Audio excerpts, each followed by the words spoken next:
Hey guys, how are you all?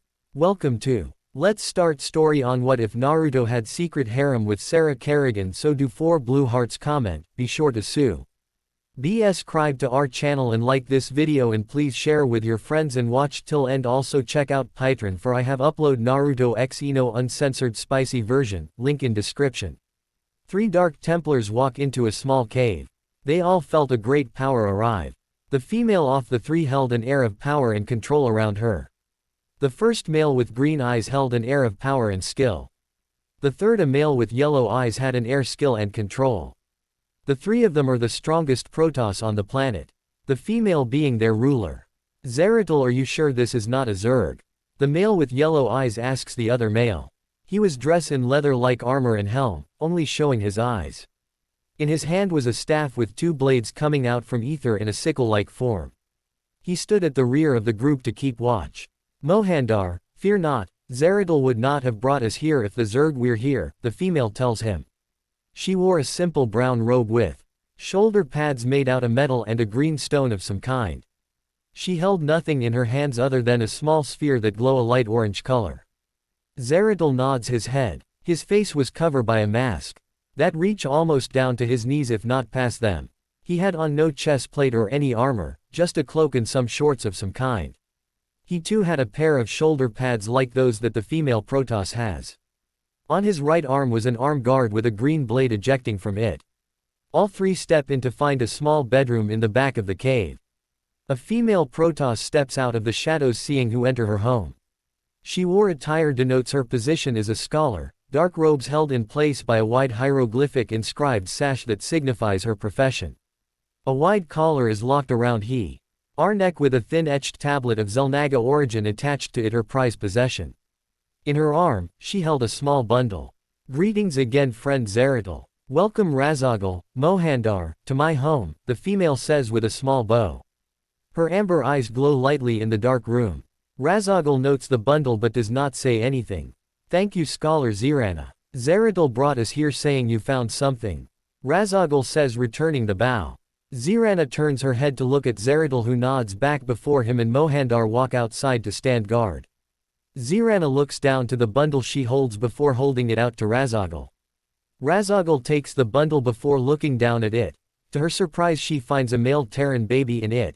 He already was showing signs of blonde hair. On his cheeks are 3 scars. Even in the dark cave she could make out his blue eyes looking up at her. The baby lets out a small cooing sound before reaching up and grabbing one of her braids. Zerana, where did you find this Terran? Razagul asks, worried they may have been found and Zerana kidnapped the child. Here in my home, matriarch. I woke up to him crying 3 moons ago. Zeratul was scouting in the area at the time. Zerana tells her, worried she would have the child kill. I see then no Terran have found us. Zerana, what is the Terran name? Razagul asks. She could feel his power, if taught how to use it. He could grow up to be stronger than Zeratul. If she could smile she would at that thought. From what I could glean from his mind. His name is Naruto Uzumaki Namikaze, but what worries me is what he holds in him. He holds a demon of great power. I fear the Zerg would do anything to get it, Zerana says.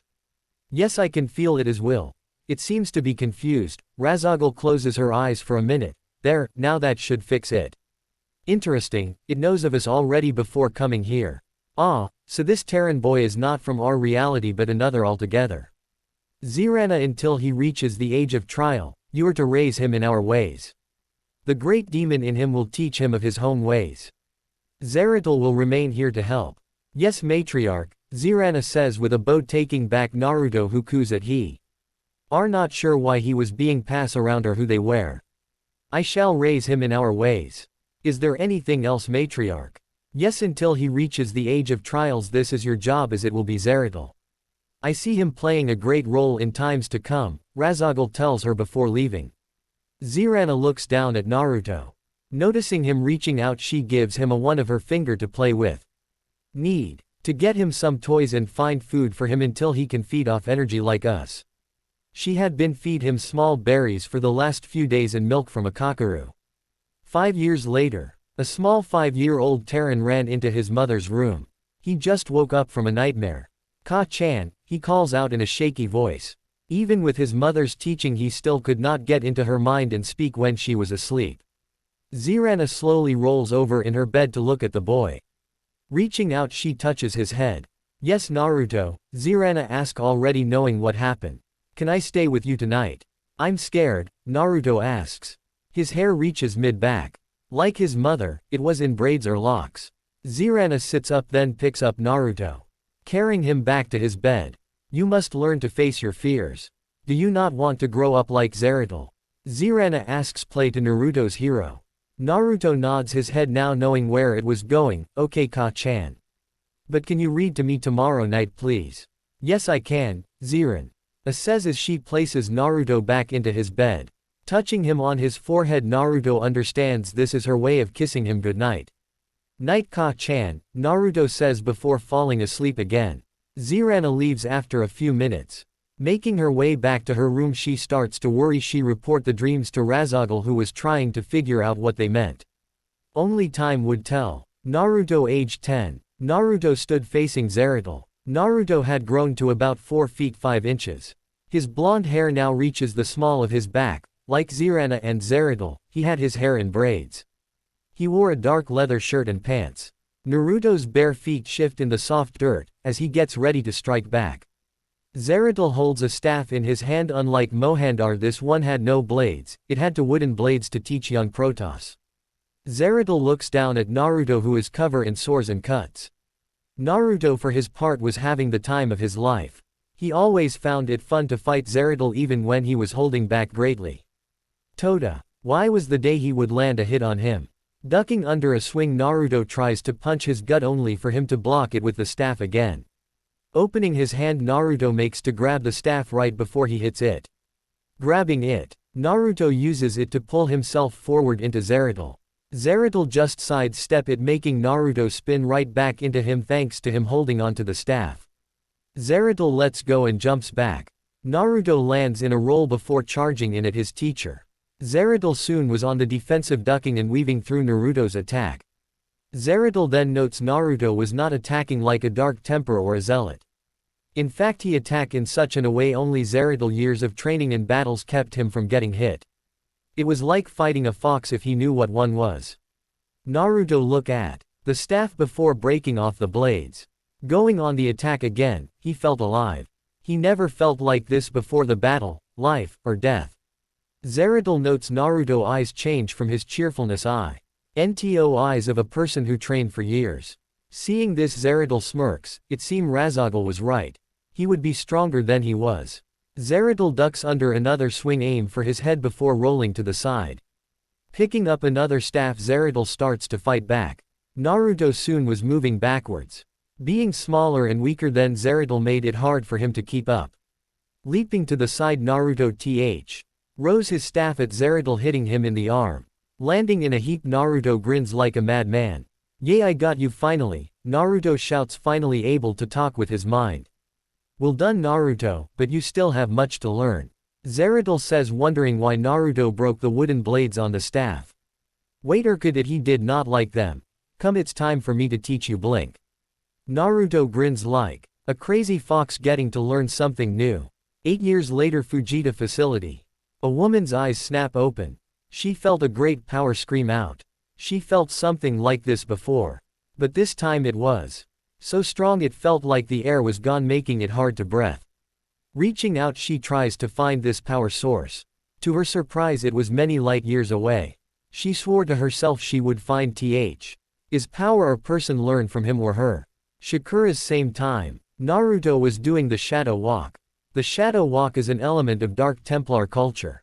Protoss must pass it before officially becoming a Dark Templar. It requires the aspirant to walk down a valley and keep only to the shadows, out of which Dark Templar will spring out unexpectedly to assault him/her. Once making it to the end of the valley without being incapacitated, the Protoss passes the test. Will more he just pass it? Letting out a scream he release all of his power unconsciously, making a person in his future swear to serve him. Naruto was now standing in front of Razagul. Well done Naruto, you are the first non-Protoss and most likely the only to pass the shadow walk. I welcome you to the Dark Tempers. May the void guide you on your journey. Razagul tells him as he grins like a fox. He had grown to be just over 6 feet tall. His hair still reached mid-back, his clothing had not changed either other than color. Naruto somehow found a way to dye it a dark orange color. On his left cheek was a clan marking. It was a half arrow pointing to his mouth. In the center were 2 vertical lines spaced evenly. While Zirana was not part of any true clan, Naruto found it hidden away. When his mother found out, let's just say the shadow walk was a walk in the park to what she did. Thank you matriarch, Naruto says with a bow. On his back was a custom-made staff. On his right arm was arm guard holding his warp blade. On a black belt hang another warp blade, this one forming a sword that he found fun to use. Now it's time for you to live among the Terran. While you have grown strong you must learn of your own kind. But fear not, Naruto, you shall not be far from help if need be, matriarch tells him, returning the bow. Now go get ready for your journey. Naruto bows one more time before leaving to get ready. Moving quickly through the shadows, Naruto made it to the small cave that his mother and him live in. Zirana was reading over some notes. Someone asks her help on, when Naruto walk in. She knew just from the power that he passes. Reaching out with her powers she felt him longing to behold. Getting up and aiming down she pulls her son into a loving hug. Naruto returns the hug. I leave soon, Naruto tells her, not really wanting to leave since it would be his first time being away for her for longer than a week. You will be finding. Ire will watch over you on your journey. I know you will do many great things, Zirana tells her son, helping him to calm down. Beside, the matriarch wants you to find a Terran female to grow close to and love. I think she wants to have Terran Dark Templars, if you ask me, or just more mini you running around. Did she tell you this or did you probe her mind? Naruto asks. Just be feeling, my son. You forget she was laughing when you painted the great faces of Ire and Kas under the nose of Zeratul and the rest of the Dark Templars, she tells him, making Naruto smile. Ye Mohandar start to scream bloody murder at me, then try to hunt me down in his void ray, Naruto says, remembering the event. Now pack, my son. You leave soon, Zirana tells him, pushing him to his room to pack. Zirana walks to her own room. Walking over to a secret compartment she opens it. Pulling out 4 scrolls she holds them closely. She had not told anyone when she found Naruto these wares with him. She read the only one she could open. She knew he would feel hurt for not telling him, but she did as the scroll told her. Walking back out she found Naruto already packed. These belong to you, my son. When I found you these lay beside you. The first one explains why I did not give them to you sooner. In fact I am to wait 3 more years, but I feel you are ready, my son, Zirana tells him as she hands him the scrolls. Naruto looks at them before placing them in his bag. Naruto then hugs Zirana. Zirana returns the hug and places her forehead on his. Neither knew they would only see each other, then Zeratul would return at the end of the Great War. Duke. This is Duke. The emitters are secure and online. Kerrigan, who authorized the use of psi emitters. Arcturus. I did, Lieutenant. Kerrigan. What? The Confederates on Antigua were bad enough, but now you want to use the Zerg against an entire planet. This is insane. Raynor. She's right, man. Think this through. Arcturus. I have thought it through. Believe me, you all have your orders. Carry them out. Arcturus. I will not be stopped. Not by you or the Confederates, or the Protoss, or anyone. I will rule this S. Ector or see it burnt to ashes around me. A 21-year-old male sat looking at the screen. He wonders what the last part meant. Getting up, the male picks up a staff and walks outside. Keeping to the shadows, he makes his way down the street, stopping when some walk close to him. A large dog-like animal stops close to him, sniffing the air. It turns to face the shadow the man was hidden in. Wit. Out, warning the large dog-like creature was yanked into the shadows. Shortly after, it came back out, walking 2 steps before falling over dead. It never knew what happened. The man steps out of the shadows and runs down the streets. Coming up to a broken bridge, the man grins. Thank you, Zeratul, is all he thinks before vanish in a blink in dark shadow-like smoke and reappearing on the other side in the same way. Spotting a body, the man walks over to it. Seeing it was a Terran Marine, with his rifle lay nearby him. Picking up the rifle, the man looks at it before aiming down the sights. Grinnin'. The man picks up a few clips of ammo before moving on with the rifle at the ready. Slowly making his way along, he spots an overlord hanging over a large courtyard. Making his way closer to it, he spots 3 hydralisk. Taking aim, the man fires off 3 rounds. 3 hydralisk drop to the ground. The man looks at the rifle before throwing it and the ammo away. Too loud for him, making his way rough the courtyard. The man hears cannon fire coming from the other side of a mall. Slowly entering the mall, the man finds himself looking straight into the barrel of AC-10 rifle. On the other end was a female ghost in a hostile environment suit. A pair of green eyes look at him as the rifle barrel moved to point at his head. The man remains and relaxes as if no one was pointing a rifle at his head. "Who are you? How the hell did you get here?" the ghost asks, keeping the rifle aim at him. The man reaches under his cloak. The woman tightens her grip and shifts a little, telling him to stop. The M. and withdraws his hand holding a recording device. Holding out, the woman takes. Hitting the play button, she is shocked with what she hears. "Duke. This is Duke. The emitters are secure and online. Kerr. Igan. Who authorized the use of psi emitters?" Arcturus. "I did, Lieutenant." Kerrigan. "What? The Confederates on Antigua were bad enough, but now you want to use the Zerg against an entire planet. This is insane." Raynor. "She's right. Man, think this through." Arcturus. "I have thought it through, believe me. You all have your orders. Carry them out." Arcturus. "I will not be stopped. Not by you or the Confederates, or the Protoss.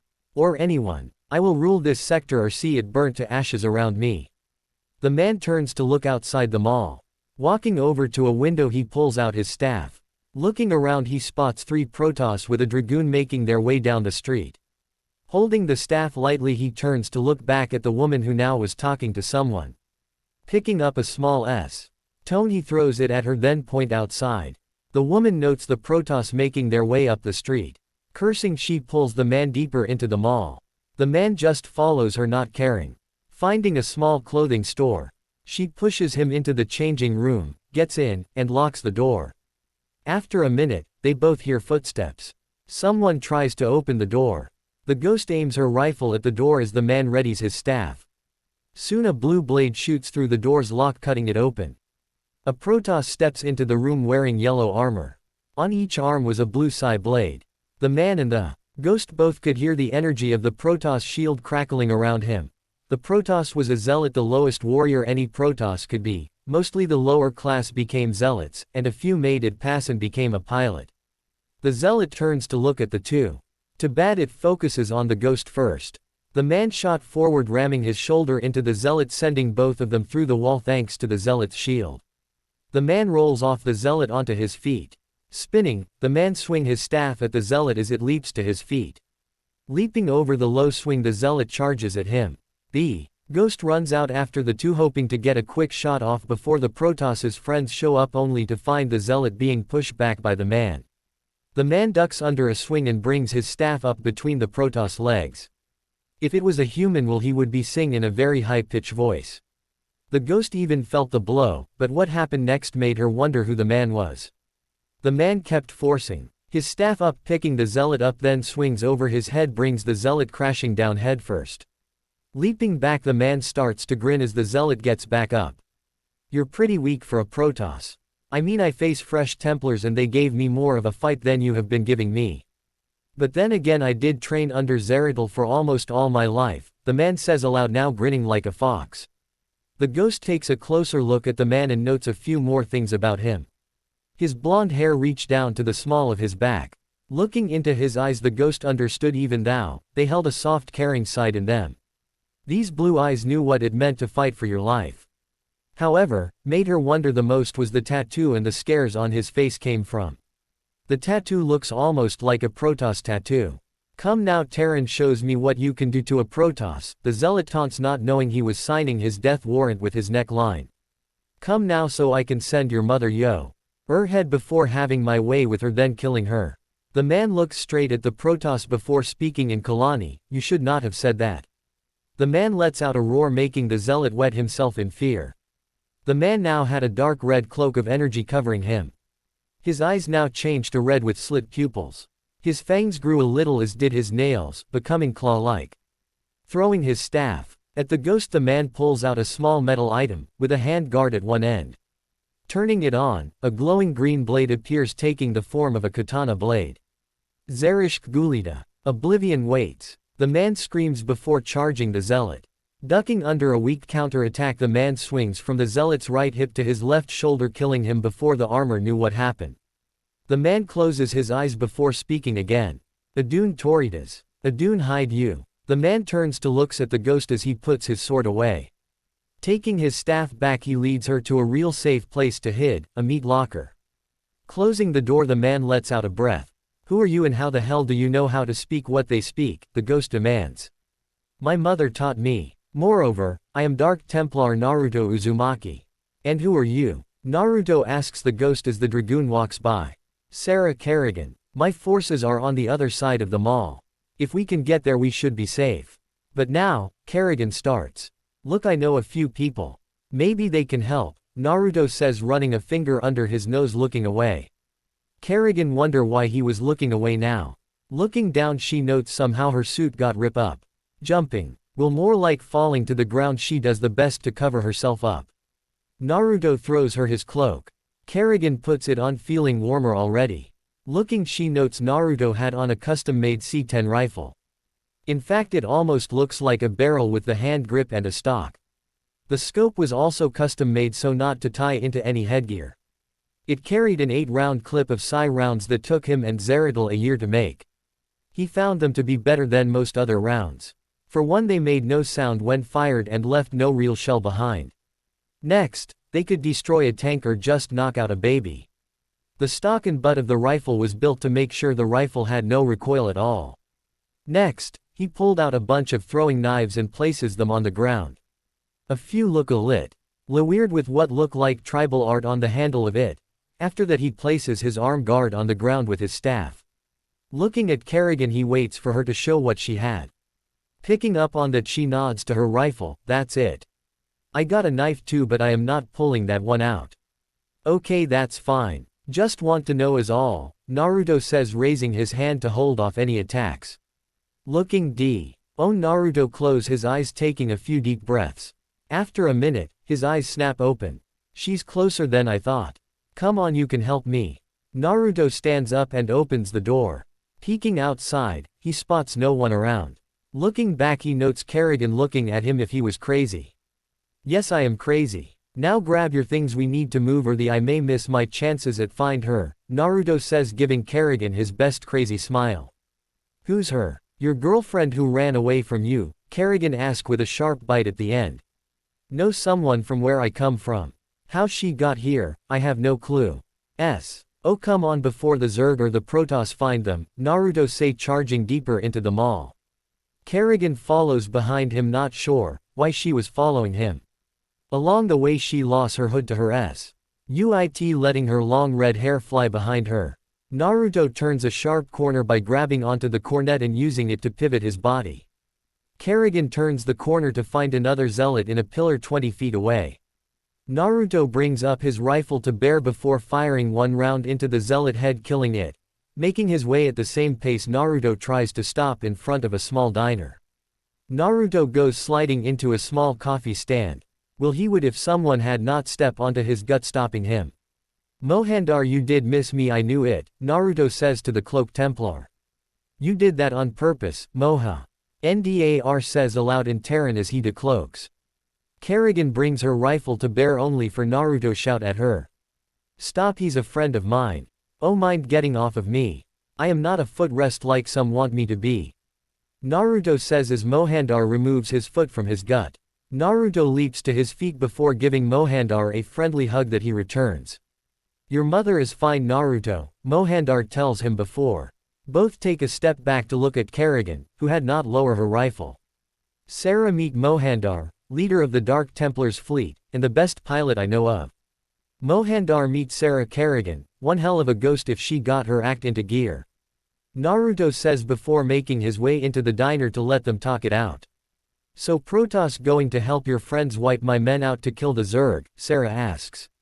No. While I do not hate or wish death on them, I shall not take in their ways of killing everything. And why does a Terran defend the Zerg anyways? Mohandar asks in return. Orders, is all Sarah tells him.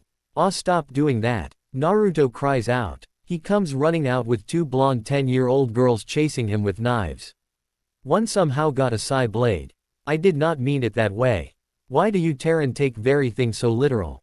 I meant as a place to be safe and have fun. Not that way you little snot-nosed brat. Kerrigan and Mohandar both watch as Naruto got chase around the mall by two 10-year-olds. One with green eyes and the other with dark color eyes. Other than those they were clones of one other. Both Sarah and Mohandar at first thought they were twins. But after some mind probing it turn out the dark-eyed girl seems to adopt into the old family. The green eye seemed to be more outgoing, not so worried what others would think as the other. Get back here you stupid adult. I am going to cut you nice and slow for what you said to my sister, the green-eye girl yells. Like heck I am going to let you cut me with that. Those hurt like he double toothpicks. If you use your sister's knife that she has now then I may. Naruto cries out as the green-eye girl throws her knife at him. Nova please stop, the dark-eyed girl asks her sister. Why for all we know he could want to take us somewhere and sell us into slavery, Nova says loudly not knowing all her yelling is bring the dragoon to them. Naruto stiffens up and looks down the hallway as the dragoon comes into view. Great thanks to your yelling we got that, Naruto says pointing at the dragoon making its way down the hall. Mohandar can you take them and run I can deal with a dragoon, Mohandar says vanishing once again. Naruto uses blink to get behind the girls waiting a few seconds Naruto grabs them around the waist before using blink again to vanish to another area out of sight of the dragoon. Soon he returns grabbing Sarah. One of his arm around her waist the other right under her neck. Yet again he vanish using blink, letting Sarah go Naruto grabs one of the girls and picks her up. Grabbing the other one's hand. He leads her and Sarah through the mall again. This time looking for an exit closest to his ship. Turning Naruto ducks into a clothing store. Sarah follows them in wondering why the change. Naruto grabs Sarah and pulls her father back into the store covering her mouth. Using his hand he tells her to keep an eye on the girls while he goes to scout out the area. Naruto vanish into the shadows once again. Sarah looks around and not sure to thank Naruto, God, or someone but it turn out she end up in the women area. Looking around she finds some clothing that fit under armor. Plaque. Ing on a dark pink camo tank top and some dark camo pants, puts her armor back on. Moving around a bit she makes sure she could still move freely. Grinning that she hears something she never wanted to hear. This is Captain calling we stop the Protoss but a Zerg wave is moving in. We need pickup now. Belay that order. We are moving out. What? You're just not going to leave her. All ships. Prepare to move away from Tarsensa on my mark. Ah sir. About that pickup. Damn you Arcturus. Don't do this. It's done. Helmsman signal the fleet and take us out of orbit. Now. Sarah turn. S off the radio no longer able to bear it anymore. Arcturus turns out to be no better than who he was fighting. Sarah looks at the two girls who hid in the changing room. She wanted to go and help her men but knew it would not help. If she went, everyone would die. Maybe she could save these two and herself. And the Naruto guy seemed like he was able to get them out off here. Ma'am are you okay you like you're going to cry. The dark-eyed girl is softly scared as she hold onto her sister. I am not sure. Someone I trust just turned his back on me and my men. And now I can do nothing to help them, Sarah says softly. But I promise to get you two out of here alive okay? Okay, the girl says softly, hiding her face behind her sister. Sarah moves so she could get a good look over the store. Making sure no one could get in or out without her knowing it, other than Naruto and anyone that could cloak themselves. Lying down on top of her stop, she drapes Naruto's cloak over her to create a sniper blind. The only thing showing was her barrel and scope of her rifle. Sarah looks down to see both girls locking the door to the changing room. Reaching down to her right leg, she grabs her side arm. He figure not tell Naruto in case he tried anything. Using her powers she makes sure it lands without going off or making much noise in the changing room the sisters lock themselves into. Sarah then notes movement outside the store. A large dog-like creature walks into the doorway. Damn. Sarah takes aim for its head. Firing one round the creature drops like a log. Soon two more show up sniffing the air. Holding her fire. Sarah waits for a clear shot to take them both out. Before she could gunfire could be heard. It sounded like a marine rifle being fired on full auto. Soon both Zerg go Ru. NNING off to find the marine who saved her life. Biting her lip, Kerrigan looks down before turning the safety on. No matter what she promises them, she would get them out alive. Now she just hopes Naruto got back soon. He seemed to be able to tell when something bad was about to happen and then get out of it with ease. Sarah then notes movement in the shadows. Stepping out of them, Naruto looks around before waving up at her. Holding up 3 fingers on his right hand and 4 on his left, he taps his ear then mouth. Sarah notices what he meant. Changing her radio channel to 3-4, Sarah waits a minute before speaking softly. "Who's the marine that's still alive?" Sarah asks Naruto, who also pulled out his rifle and aimed at the door. Talking to him. "I hit a died marine's rifle before coming into the mall. I went out and got it before throwing a clip into a small fire. Look like it works. Anyway, my ship is about 2 clicks east of here. If we move now we can get there within an hour at a good pace before the Zerg find it." Naruto tells her, loading a fresh clip into his rifle. "How are you on ammo?" "I got 3 clips left and half of clip in my rifle still. The girls have my side AR. And that has 3 clips of 20 rounds each," Sarah tells him, checking her ammo count. "Okay, before we move out I will give you 3 clips of my ammo. 8 rounds each. But they can stop a battlecrew esser with 1 shot if you hit the right place with it," Naruto tells her as he moves closer to her, keeping an eye on the door. Sarah did the same but kept an eye on him as well to keep him covered. "I know this sound weird now. However, do you think after this is over I could buy you and the girls diner or a drink? I know this small restaurant on this beautiful beach. White sand, blue water. What do you say? If you get us out of here alive I will kiss you," Sarah said. "No, you keep the kiss, I just want to buy you girls diner, or can I get you something else?" Naruto says, now under her hiding spot. "About we figure this out once we get off this planet," Sarah snaps, not wanting to hang around any longer. "Fine. You want me to get them out of the changing room and you cover the door?" Naruto asked, keeping his rifle on the doorway still. "Yay," is all Sarah says, turning off the safety as another large dog shows up. "Hold your fire. Let that one go, no need to bring more than is needed," Naruto tells her as he moves back into the changing room, knocking on the door that held the 2 girls. It opens a crack. Naruto sees one green eye looking back at him. It closes again before opening. All the way, showing the green eye girl holding the pistol in both hands. Naruto waves them over. "You 2 stay close to me. We both will get out of here." Naruto leads them back to a place he can cover the door, and Sarah as she moves to a new place to cover the door and them. Naruto tells the 2 to go over to Sarah and give her the 3 clips he promises her. The girls run over to Sarah, who thanks them and smiles softly. "Sarah, I will move out to the small snack cart outside and use it to cover you. Get the girls out and head right. Find a place to hide. I need to check out another thing before we leave. If I am right it should only be a minute," Naruto tells her over the radio. Sarah hits the mic once before waiting for the all clear from Naruto to move. Naruto moves to the snack bar and looks down the hall both ways. He spots a Zerg sniffing a dead body to his left. Taking aim, Naruto gets ready to fire when he stops. He spots a Terran walking up to it. The Zerg backs away from the Terran. Naruto now watches as the Terran picks up the body and leaves. Following him with his scope, Naruto waits until he is sure he is gone before calling Sarah and the girls out. They move down to a toy store and hid in with the large stuffed animals.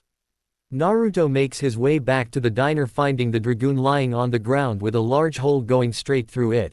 Looking around, Naruto cannot see her since Mohand are anywhere close to him. Damn, runs as soon as he could. "That's fine, but I could have used the help," Naruto thinks to himself before going to get Sarah and the girls. On his way he starts to think about Sarah and why she seems to glow. Her powers also seem to be greater than any other ghost he had ran into or seen. Blinking into the store, Naruto spots a Zerg sniffing around. Naruto pulls out his staff. Once again blinking, Naruto drops onto the staff, screaming in his mind, "Zerish Gulita." Naruto activates the warp blade on his staff as he slams it into the Zerg brain. Naruto rolls to the left as he comes up, swing his staff back into the Zerg, cutting of a leg and its head in one go. Standing up, Naruto turns off the warp blade and puts his staff back onto his back. Blinking over, Naruto picks up his rifle again. Making his way, and he radios Sarah. All clear, or however you say it. However, let's move anyway. I just saw a Terran that the Zerg back away from. So whoever he is, let's not stick around and find out, Naruto tells her as he keeps an eye on the doorway again. Sarah joins him again, this time carrying the dark-eyed girls who seem too scared to let go. Naruto figures she saw the Zerg or him kill it. He would talk to her later about it, leading them out of the store. Naruto stops to pick up the green ion and place her on his back. Naruto and Sarah make their way down another hallway. Finding a stairwell, Naruto opens the door slowly. Looking around, he spots no one or senses anything. Waving Sarah in, Naruto closes the door after them. This time Sarah leads them down the next 3 flights of stairs to the ground floor. Naruto moves to the front to open the door. Opening it, Sarah looks around before moving back out into the open. Naruto sweeps in after her, closing the door. As they head east, they find 2 more Zerg that they both take down with a will-time shot. Moving on, Naruto takes lead again once outside. Sticking to the shish Ados, Naruto leads them down the same path he came in. Naruto stops and pulls Sarah back farther into the shadows as a large group of Zerg walk by. Following after them was a weird-looking cocoon. Naruto takes aim at the cocoon before emptying his clip into it. All the Zerg start to scream and run around looking for who damaged the cocoon. The cocoon opens up as a black hair ghost drops from it. Sarah lets out a small gasp, knowing her. Naruto loads a fresh clip into it before looking at Sarah, who nods slowly, knowing he was going to keep her from feeling any more pain. Sarah turns away, making sure the girls could not see his will. Naruto notes the woman was looking at them. Naruto mouths sorry to her and get a shaky smile and a nod back. One shot was all he fired before leading Sarah again. The ghost head drops to the ground as she closes her eyes for the final time. Naruto leads them to another courtyard. Stopping, he places the girl he is carrying on the ground before making his way out into the courtyard. He comes running back a minute later, nodding his head. Picking up the girl again, he looks at Sarah. Stay right behind me and just keep moving. My ship is cloaked right now, so we need to move fast. Those Zerg will have smelled our trail by now and are coming after us, Naruto tells her. Sarah nods and gets ready to follow Naruto. Naruto looks again to make sure no one was around. Running. Naruto vanished shortly, followed by Sarah. Sarah barely changes her pace in time to be running up a few steps into a ship. Naruto stood off to the side. Once she got in, he hits the latch, closing the door. Leading her to the cockpit. Naruto places the green-eyed girl into a chair before strapping her in. Sarah finds only on other chair. Moving the girl to her lap, Sarah straps them in as Naruto jumps into the pilot seat and turns the ship on. Sarah watches as Protoss words race across the screen as Naruto's hand dance across the controls. Soon the ship leaps to life as they bolt into the air. Naruto throws the ship into a hard right turn before hitting a few keys. Naruto then takes them out of the plant's atmosphere. Once clear of the planet and the junk in space, Naruto punches a few more keeps before opening a rift in space. Once open, Naruto flies straight in, vanishing from a terrain spy ship that remained hanging around to make sure everyone died on the planet. Too bad for them, Naruto made the jump before it could track it. But the new emperor knew someone and made it off the planet and knew of what he had done. Naruto closes his eyes once they were safe. Turning his chair around, Naruto looks over the 3 he just saved. Sarah was still holding the girl, who now seemed to be passed out. The other just kept glaring at him, but her eyes soften when she notes him looking at her. We are safe now. In a few days we will be with the rest of the Dark Templars on Shikura's. I think Mom would not mind housing you for the time being. Or until we find you a better place to sleep, Naruto tells them. Who is your mother? Sarah asks. Zirana. She is a scholar who now remains on Shikura's, so I can find her with easy if I need to talk to her. Don't worry, I think she will mother you to death once she sees how beat up you are. Naruto says with a smile. Beat up? I may have a few cuts and bruises, but I am not beaten up in any way, Sarah snaps back. Not you the brats, Naruto says, pointing at the sisters. The green-eyed one nods her head before getting out of her chair and walking away. Her sister soon joins her. So what now other than meeting your mom? Sarah asks as she closes her eyes, hoping Rainer made it. Wait and pray we can find a way to stop the Zerg. Not only that, the Terran I saw is still out there, Naruto tells her. And they now look like the Zerg are taking captives, Sarah points out about the ghost they freed and saved in a way. I am not sure. Something tells me she was no prisoner. In fact, I think the Zerg plan on infecting her with the Zerg gene. If that is true, EY could be starting a brand new race of Zerg, Naruto says softly in case the girls came back. But the way she was guarded and from how many Zerg there were, tells me she was the only one. If not, how many? Sarah asks, pulling her knees up and resting her chin on them. 1. She was the only one. Think about. Your everyday Terran does not have the psi level to draw the Zerg to them. Ghost do. I also hack into your force's database. She was the only other ghost still alive at the time. I tracked all of your iddies. It is also why I stopped before jumping. We cannot let them get hold of that type of power, Naruto explained to her. What else did you hack? Sarah asked, looking at him. Oh, a few cameras, mostly base camera. But I do remember seeing a redhead get attacked in her room by 2 guys. Naruto tells her, not knowing it was her, and that happened 4 days ago. Anything else? Sarah asks with a small tease.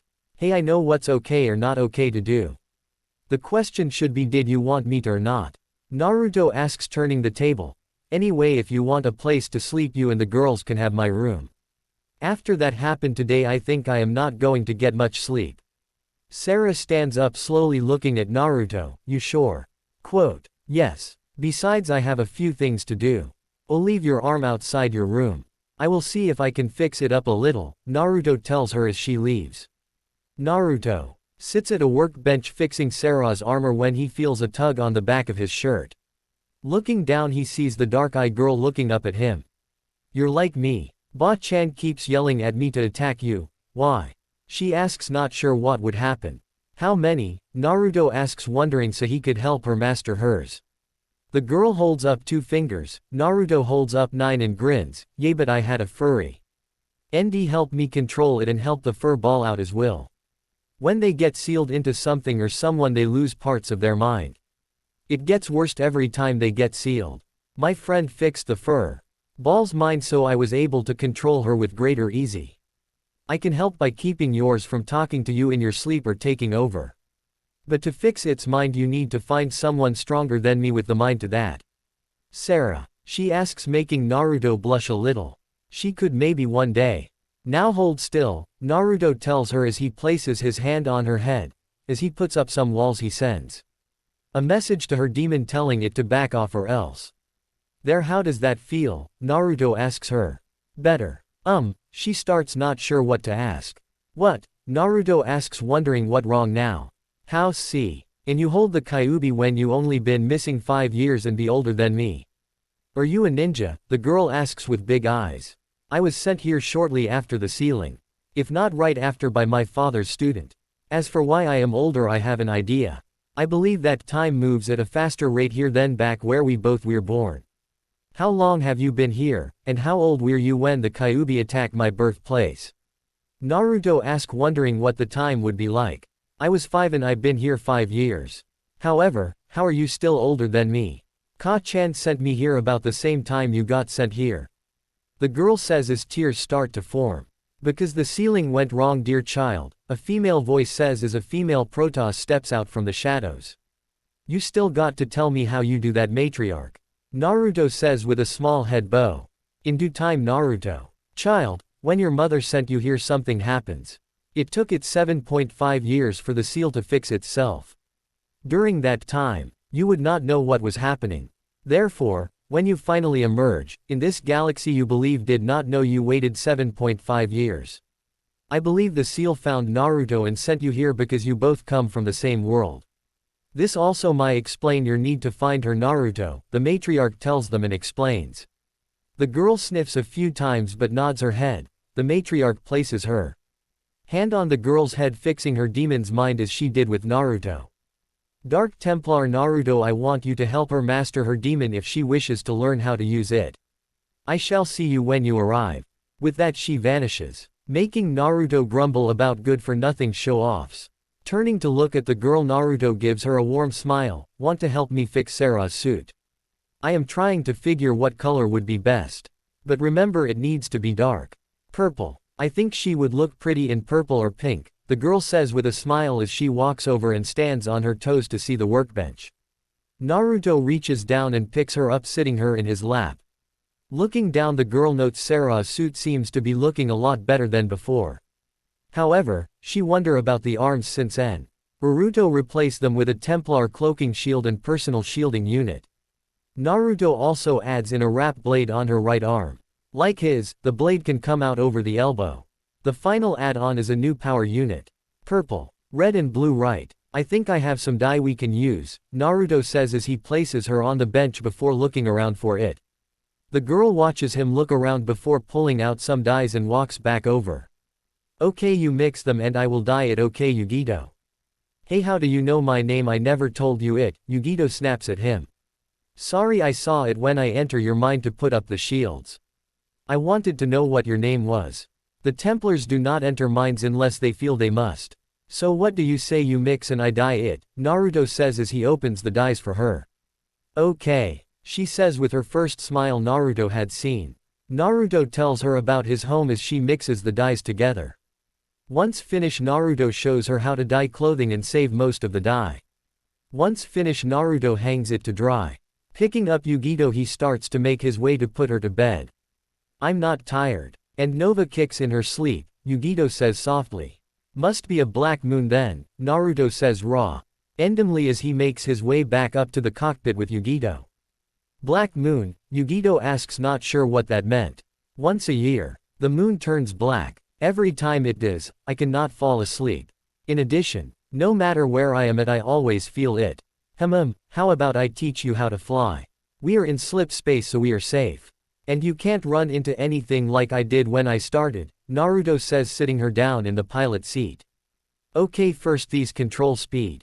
I lock the speed in, so do not worry about that. Naruto points to two buttons, this one is the brakes, do not touch.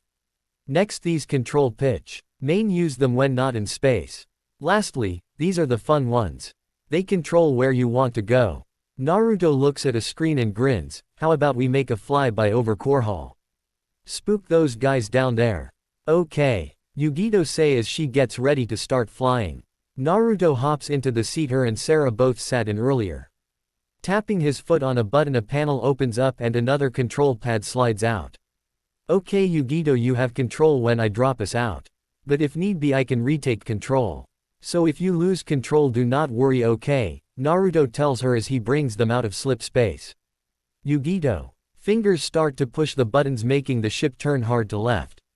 Naruto keeps an eye on the radar and frowns seeing three small fighters coming out to meet them. Naruto powers up the shield and weapons. Sorry, playtime is over Yugito. Strap in, you can be co-pilot. See the small green screen with the three yellow dots on it? Yes. What is it? Yugito asks as Naruto throws his ship into a hard dive to the right. Radar. Tell me if you see any more show up. Naruto starts to curse in Protoss, why I dropped us out here. Should have dropped us out over some other planet. Haven would have been a better one to drop out over. Nissan, two more showed up and they are bigger, Yugito says as a rocket goes flying by. Yugito, go get Sarah. Then I want you and Nova to remain in that room. Tell Sarah to move it and get up here. Naruto says as her hits the brakes as another rocket flies by. Yugito jumps down and run to the bedroom. Naruto does his best to keep out of reach, spinning the P around. He notes the newcomer's rear battlecruiser. Sarah runs in dress only, in her pants and a sports bra. Looking around, she notes the cruisers closing in on them. What happened, is all she asks as she stands behind Naruto, who jumps up and push her into the chair as he runs to the other one. Thought I could teach Yugito how to fly. I did not know the cloak turn off when we took off. Right now, I need a co-pilot to keep an eye on the shields and return fire, Naruto tells her as he jumps into the pilot seat. Once again his finger race across the controls, spinning the ship to the left and diving low and under the cruisers. How I like to see Maverick do those. You got 3 more cruisers coming in. They are boxing us in, Sarah yells. How do I return fire? Red button fires missiles. Yellow is photon cannons. Hold on, this is going to get hairy. Naruto cries out as he spins the ship into a corkscrew dive before giving a yell over the open comm channel, Naadon Autumn. Sarah looks up at him if he was nuts once more. Looking back, she fires 3 missiles at the closest cruiser, making it slowly lean to port. Firing photon cannon into the hull breach, Sarah's eyes widen as the cruiser explodes, taking out 3 smaller ships coming by it. Naruto shouts nice one as he pulls up. Hitting the slip drive, Naruto watches as the rip opens once more. Flying into, Naruto lets out a breath of relief, now being safe. Next stop Haven, then home. We would be if they did not track us. You did not note the spy ship in the area, did you? Sarah asks as Naruto stands up, looking tired all of a sudden. I did. That's why we are going to make a small jump, then another 3 jumps to make sure we lost them before heading to. Naruto finishes, he falls to the ground. Sarah jumps up and grabs him before he hits the ground. Finding him sound asleep, she lowers him to the ground, resting his head in her lap. Sarah has a small blush on her face as he just sits there waiting for him to wake up. One down, who knows how many more to go. It'd been 2 days and no matter what, the ruling families still wanted him dead and kept calling his mother unjust names. Naruto's #1 fan, will #1 wanted to kill him fan. Just insulted his mother again. This is not time to fight.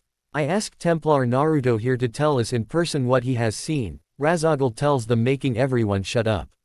Sarah stood behind Naruto, not sure why she was here. Looking around, she could tell many did not like her or outright hate her for being in the same room as them. Some for breathing the same air as them. Then why is the female Terran here? We have no need of her, another yells out. Because she saw what I saw. While I saw the first Terran, she saw the cocoon and knew the Terran that was in it.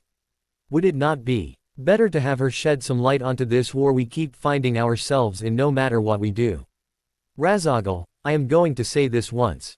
If these fools do not wish to hear reason and what Sarah and me have to tell, I wish to join Zeratul on Char. I would be a far better use there than spending another day here dealing with the fools, Naruto says as his eyes change to red slits again. Every Mihi came to one of the meetings by will or force to he walk away angrier than the last. I agree with Templar Naruto. If the Zerg have a Terran ally or have assimilated one into the swarm, we have much to fear. And if we are lucky, this Terran did not see Templar Naruto, a female Templar who now overwatch many of the young Protoss train. She was one of the few that Naruto could trust in the room. She turns to look at him before speaking again. Did he see you? No. As far as I can tell, I was not seen. If I was seen, neither the Terran nor the Zerg near him made any tell sign of knowing I was there. If you wish, Templar Kashian, I can go into more of what I have seen, Naruto tells her. Yes, do. Templar Naruto tells the council what you know. The female now knows as Kashian asks and tells him. I had moved to cover the Terrans Sarah, Yugito, and Nova. Looking down a hallway, I spot the Zerg looking at a dead Terran. Before I move to kill the Zerg, a male Terran walks into view. Wall. King over to the fallen Terran. The Zerg backs away as the Terran picks up the dead and walks away. Overall, I believe this Terran may somehow control the Zerg outside the Overman's control, Naruto tells them. Not sure how to go into detail. Now tell us about the cocoon you saw and what happened there, another Templar asks. We're leaving before the Kala Protoss show up and burn the planet. About 2 clicks from my ship. The cocoon itself was heavily guarded by the Zerg. Naruto stops and looks back at Sarah. After getting a nod, he looks back to the table. I felt I want to know what's in the cocoon. Destroying it, a female Terran fell out. It seems they wanted to assimilate her into the swarm. Somehow she knew where we hid. Taking aim, I fired 1 round, sending her to the void. As of now, the Zerg can assimilate Terrans if they so wish to. The war is no longer one we can fight the same way. We must get aid from the Terrans before it's too late. You want me to believe that the Terrans can help us? A female Protoss spits. They win every space battle. They have also learned how to fight from Rang on the ground. We have degraded to the point of swords. Yes, we have more honors, but time for honor has passed. If we want to win this war, we must throw honor out the window. We are at war and I keep finding you so-called noble Protoss think they know how to fight this war. You want this war over with, give command to Zeratul, because of now I am not fighting for this council. I fight for my family and friends, other than that you all can go to the void on your own, Naruto says as he stands up bowing to Razagal before leading Sarah out of the room. Damn Terran think he is better than us, the female Protoss spits. Fazadnil, you do understand Templar Naruto has seen more calm. Bad in these last 3 years than all of us in our lives. If he declares war on us by chance, many will side with him. His way of fighting may go against many of our ways, but they do bring better results. So I agree we must gain new ally and find a better way of fighting the Zerg. He shall leave in a week unless there's a chance at the overmind. You all know as I do. Zirana will leave with him. With a strong chance of Zeratul as well. We have 1 week to end this war or we will and shall be fighting a harder war than before, Templar Kashian tells them. Her blue eyes glow in the dark room with anger. I for one am willing to join him and live out the remainder of my life on a world not touched by our kind. Besides, I do not want to see the fall of the Protoss race. Templar Kashian is right. With Templar Naruto leaving we would and shall lose much of our power. As of now, we hold the Zerg barely back. If we lose him the Zerg forces will soon grow to the point we cannot stop them, another Templar speaks up. I agree, if he leaves so does my clan, a Templar tells them. The clan in fact only was in the hundreds, being the smallest, but they made it up for being some of the strongest. Like his plan will work. It all hinges on us anyways, Fazadnil smirks. If she could. We have final say. You forget, Fazadnil. Templar Naruto no longer fights for you or anyone on this council other than a few. You yourself said it would take the council to get him home. He has now found a way around that. The Terran girl Yugito still has a way to return. Naruto knows this, and will most likely use it, Razagul speaks softly. 1 week to end it all. We will not finish this war in a week. So we must be ready for a new war to come. Return to your clans and be ready, for soon the Nerazim will make themselves know. And we shall end the Zerg even to our last breath. We fight from the shadows for too long, it's time for us to stand in the light once more. Templar Kashian go to Chartel. Templar Zeratul, the time has come to strike back. We no long can wait. Kill every Cerebrate they come across. Mohandar ready the fleet, I want us ready to attack the overmind on Ire as soon as we can, with or without Templar Naruto help. The council seems to forget that I am your ruler and you only help to keep peace among the clans. If any of you overstep again, you shall see what our enemy first hand on the front lines. Both Protoss nod their head and leave to get ready. The rest leave slowly, only 3 remain. Razagul and 2 other Protoss that have allied themselves with Naruto. Razagul looks at the 2. She knew one would take her clan with her and join Naruto for just being friends with Zirana. The other would remain, feeling one clan with Naruto would make the Void scream out and paw. In any more and the Void would come for them. My time will come to an end soon by the hands of a Templar. Fear not, one will rise to lead us. You two must set the groundwork for him. I know one of you wishes to join Naruto and his family. You may but aid us for the week until he leaves. Also, once you leave we will destroy the gate to his world and everything that has to do with it. Do the same on the other side. If we fall the Zerg must not reach him or his world. I could not have children, so I put my wishes and love on him. For who do go guard him, because I am going to adopt him to my family as will. For he shall be my only way to carry one my blood and family, Razagul says, pulling out a small vial of her blood. Give it to him when you feel he is ready. Also take 6 probes with you. Build a new Protoss empire, but remember. You are to defend the Terrans and help them. 1 week later or 3.5 days later in Tinagal. A large rift opens in a clearing in the middle of the forest. Soon 3 Dark Templars step out, looking around to give the all clear. Soon 278 Protoss steps through, followed by 6 probes, 2 large warp prisms, and Naruto's ship the rift. As soon as the rift closes, the Protoss begin scouting out the area. Naruto turns on the area cloaking shield. Soon the clear was covered in a cloak shield. Naruto steps out with Sarah following behind him in full combat gear. After talking to him, she found out and remembers he was the sour of the power she felt 3 years ago. After that, she swore to him to guard him with her life. It took him an hour. Just to get her to be his partners, no need to do a life pack. She still took to being his guard. Yugito and Nova both peeked their heads out, looking around before both being picked up by Zirana carrying them out. So how are we doing? Any signs of Terrans yet? Naruto asks the clan's chef. No, but I have sent half of our Dark Templars to scout out the area. If we are lucky we should find this leaf village. The Protoss tells him before going back to check on everyone. You know my son, you can go here to find your birthplace, Zirana says as she grabs both girls' hands to keep them close. Even with most of the clan liking Naruto, a few still had a great dislike for Terrans. Can we come too? Both Nova and Yugito chirp looking up at them. Only if you grab my gear, Naruto tells them. Both let go of Zirana's hand before running to grab his gear. Is that wise, Naruto? A Templar asks who was close by. Yugito knows this world better than any of us. And she will not leave Nova behind. Beside, if done right we could look like a regular Terran family, Naruto tells him. Beside, I got Sarah here if we get into any trouble. Nova and Yugito both come running back with Naruto's gear. Also dress in Protoss survival gear that Naruto helped them make. Naruto puts all his gear into place before looking to Zirana. Be safe. Aunt Zagadir nods, the gods watch over you.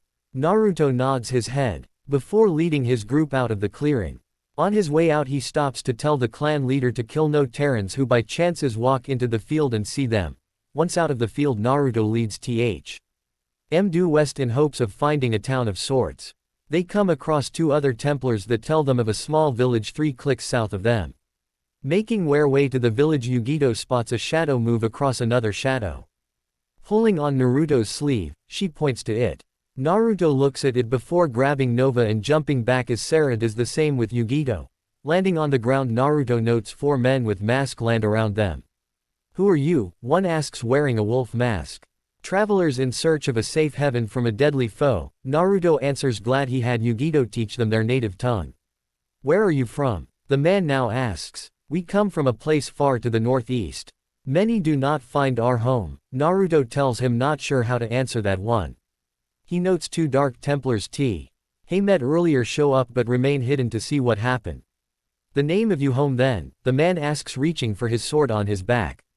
Shikura's, Naruto says, now no longer feeling safe. Reaching into his cloak behind him he grabs his staff. Sarah sees the movement and reaches into her cloak and grabs her rifle. Even at close range she was deadly with it. Yugito and Nova both get ready to run. Never heard of. I bet you're all spies. The leader says, now having his sword fully drawn. Naruto eyes widen when he feels his body go stiff. He finds himself unable to see if his friends could move at all. Looks like we got them this time. No need to kill them yet, a female says as she looks them over. Naruto reaches out and finds the person holding them down. Slowly he starts to speak Kalani to Sarah. Behind the tree to my left is another one using something to hold us in place. Can you hold them for 3? Naruto asks. Yea, as soon as you blink I will activate mine and the girls' shields, Sarah tells him.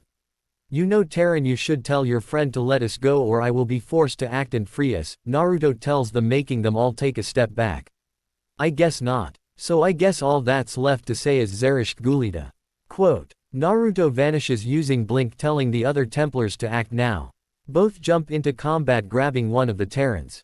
Sarah brings her rifle out, now loaded with the same rounds as Naruto's. She fires 3 rounds into the female Terran closest to her. Naruto, for his part, he grabs the man's head, forcing him to let go of them. Once done he slams his head into the tree in front of him, knocking the poor chap out. Blinking back into the area he blocks a sword strike at Sarah with his staff. Who are you and what are they? The man yells at them. We are Dark Templars, is all Naruto says before crushing the man's mind. While it looked like from the outside all he really do was knock the poor guy out by tricking the brain to think it was tired and need sleep right that minute. Let's take them back. They may know where the Leaf Village is. And why would you want to know that? A female voices asks. Looking up into the trees, Naruto spots a female standing in the tree. She has a violet rhombus on her forehead. She is fair skinned with brown eyes. Except for her bangs, that are part in the middle of her forehead and fall down the side of her face, her hair is long. Blonde hair tie into 2 ponytails using bands in the same color as her seal on her forehead. She is wearing a grass green robe with the kanji for gamble written in black on the back, inside a red circle.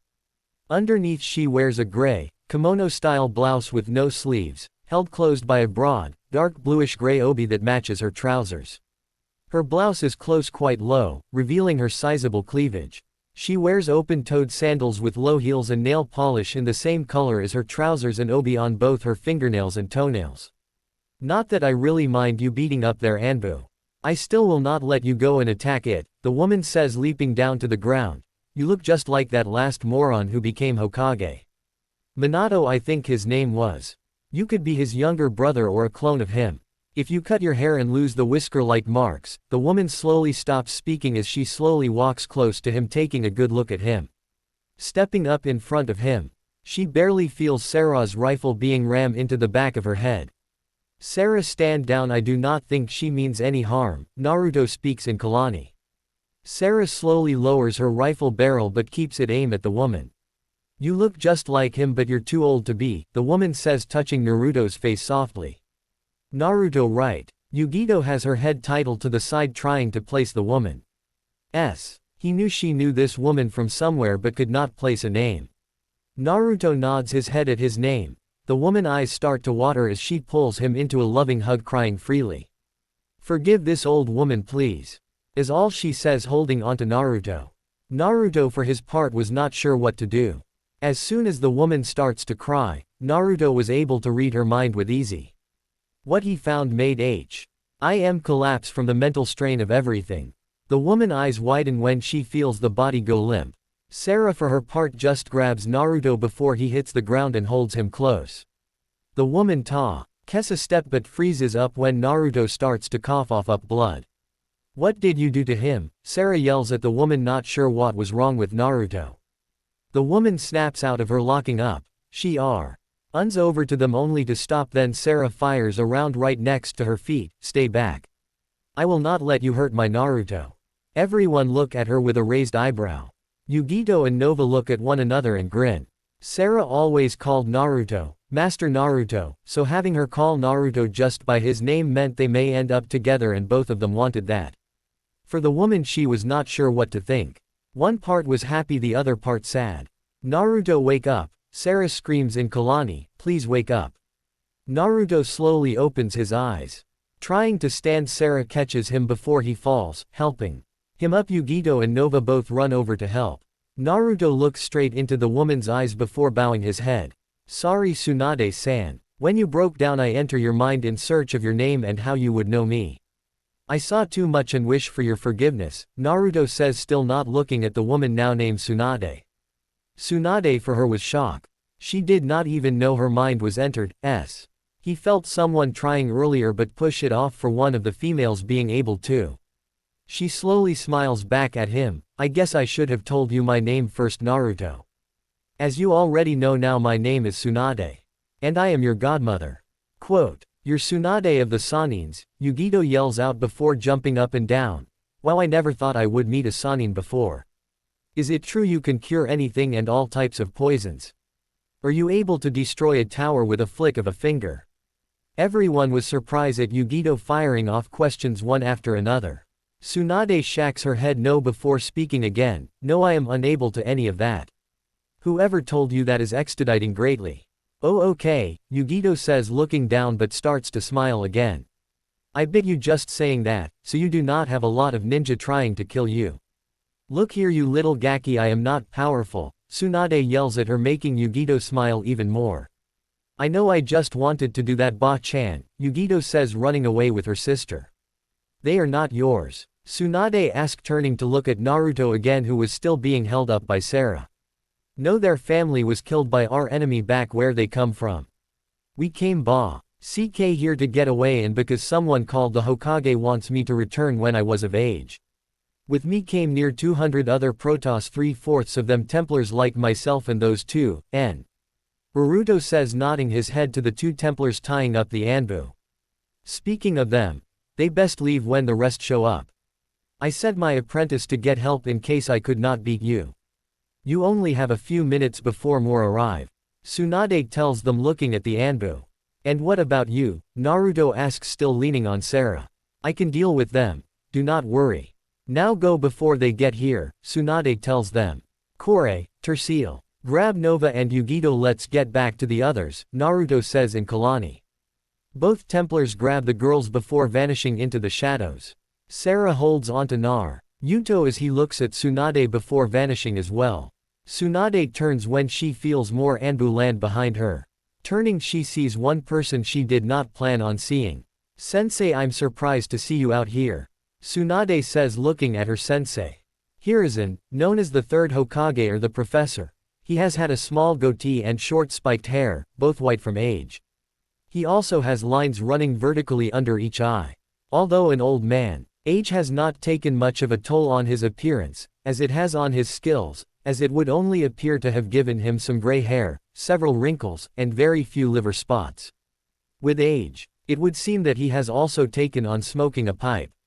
When in combat, he wears a black jumpsuit with gray shoulder armor, a gauntlet on his right arm, a leaf forehead protector bandana with long straps, and a ninja helmet that he wears under it.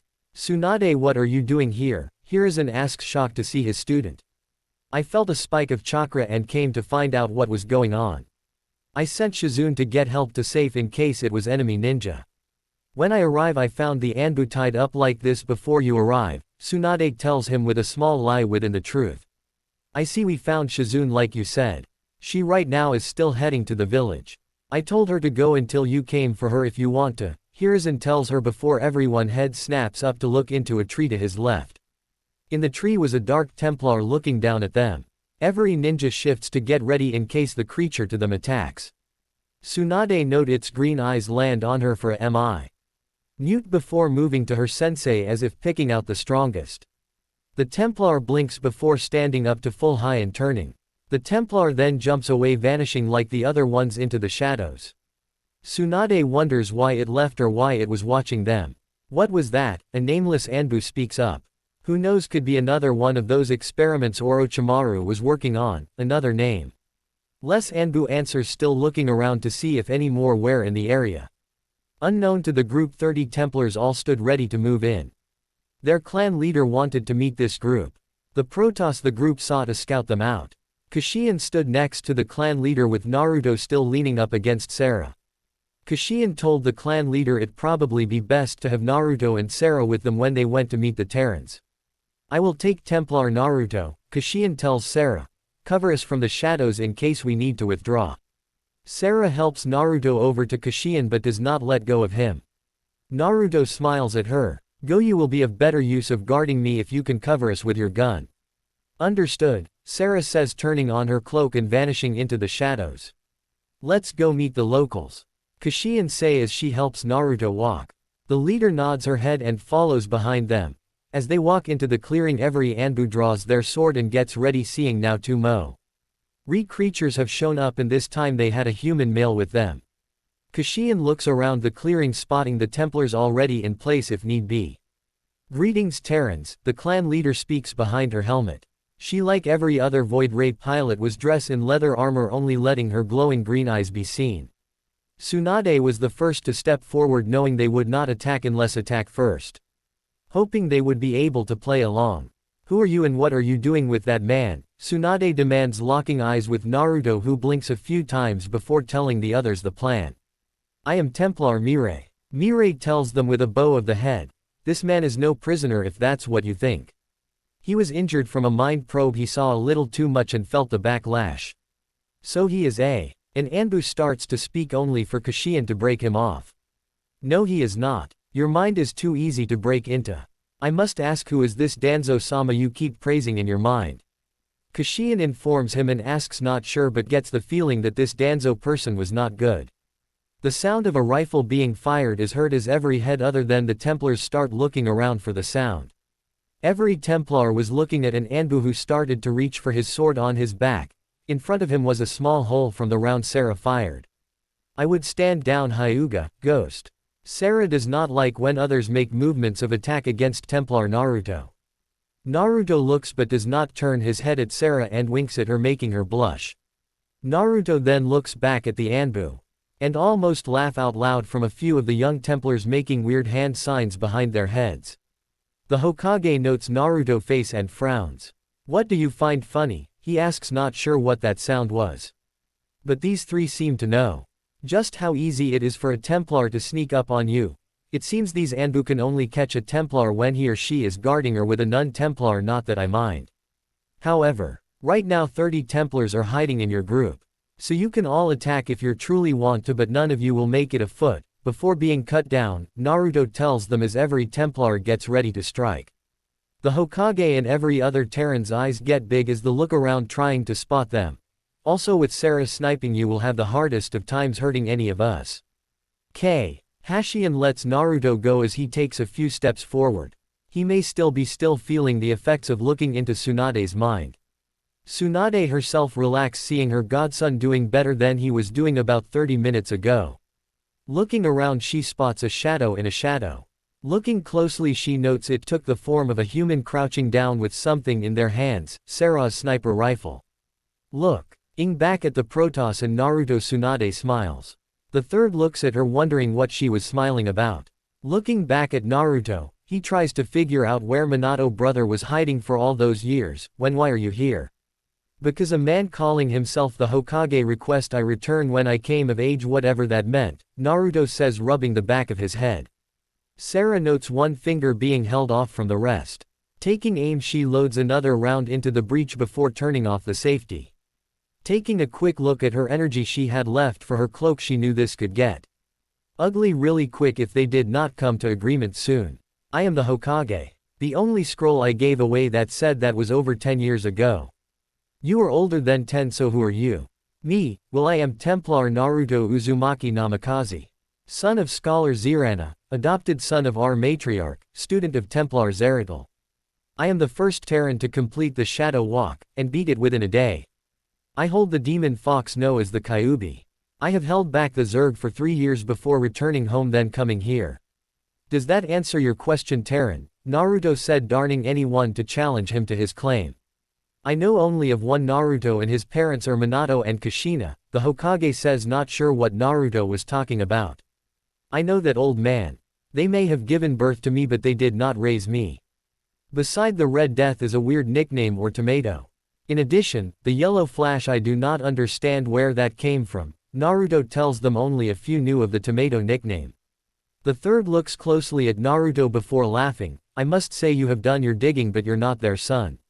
You're too old to be him. You know we can search out Uzushiogakure, Mirai says to Naruto, who nods his head.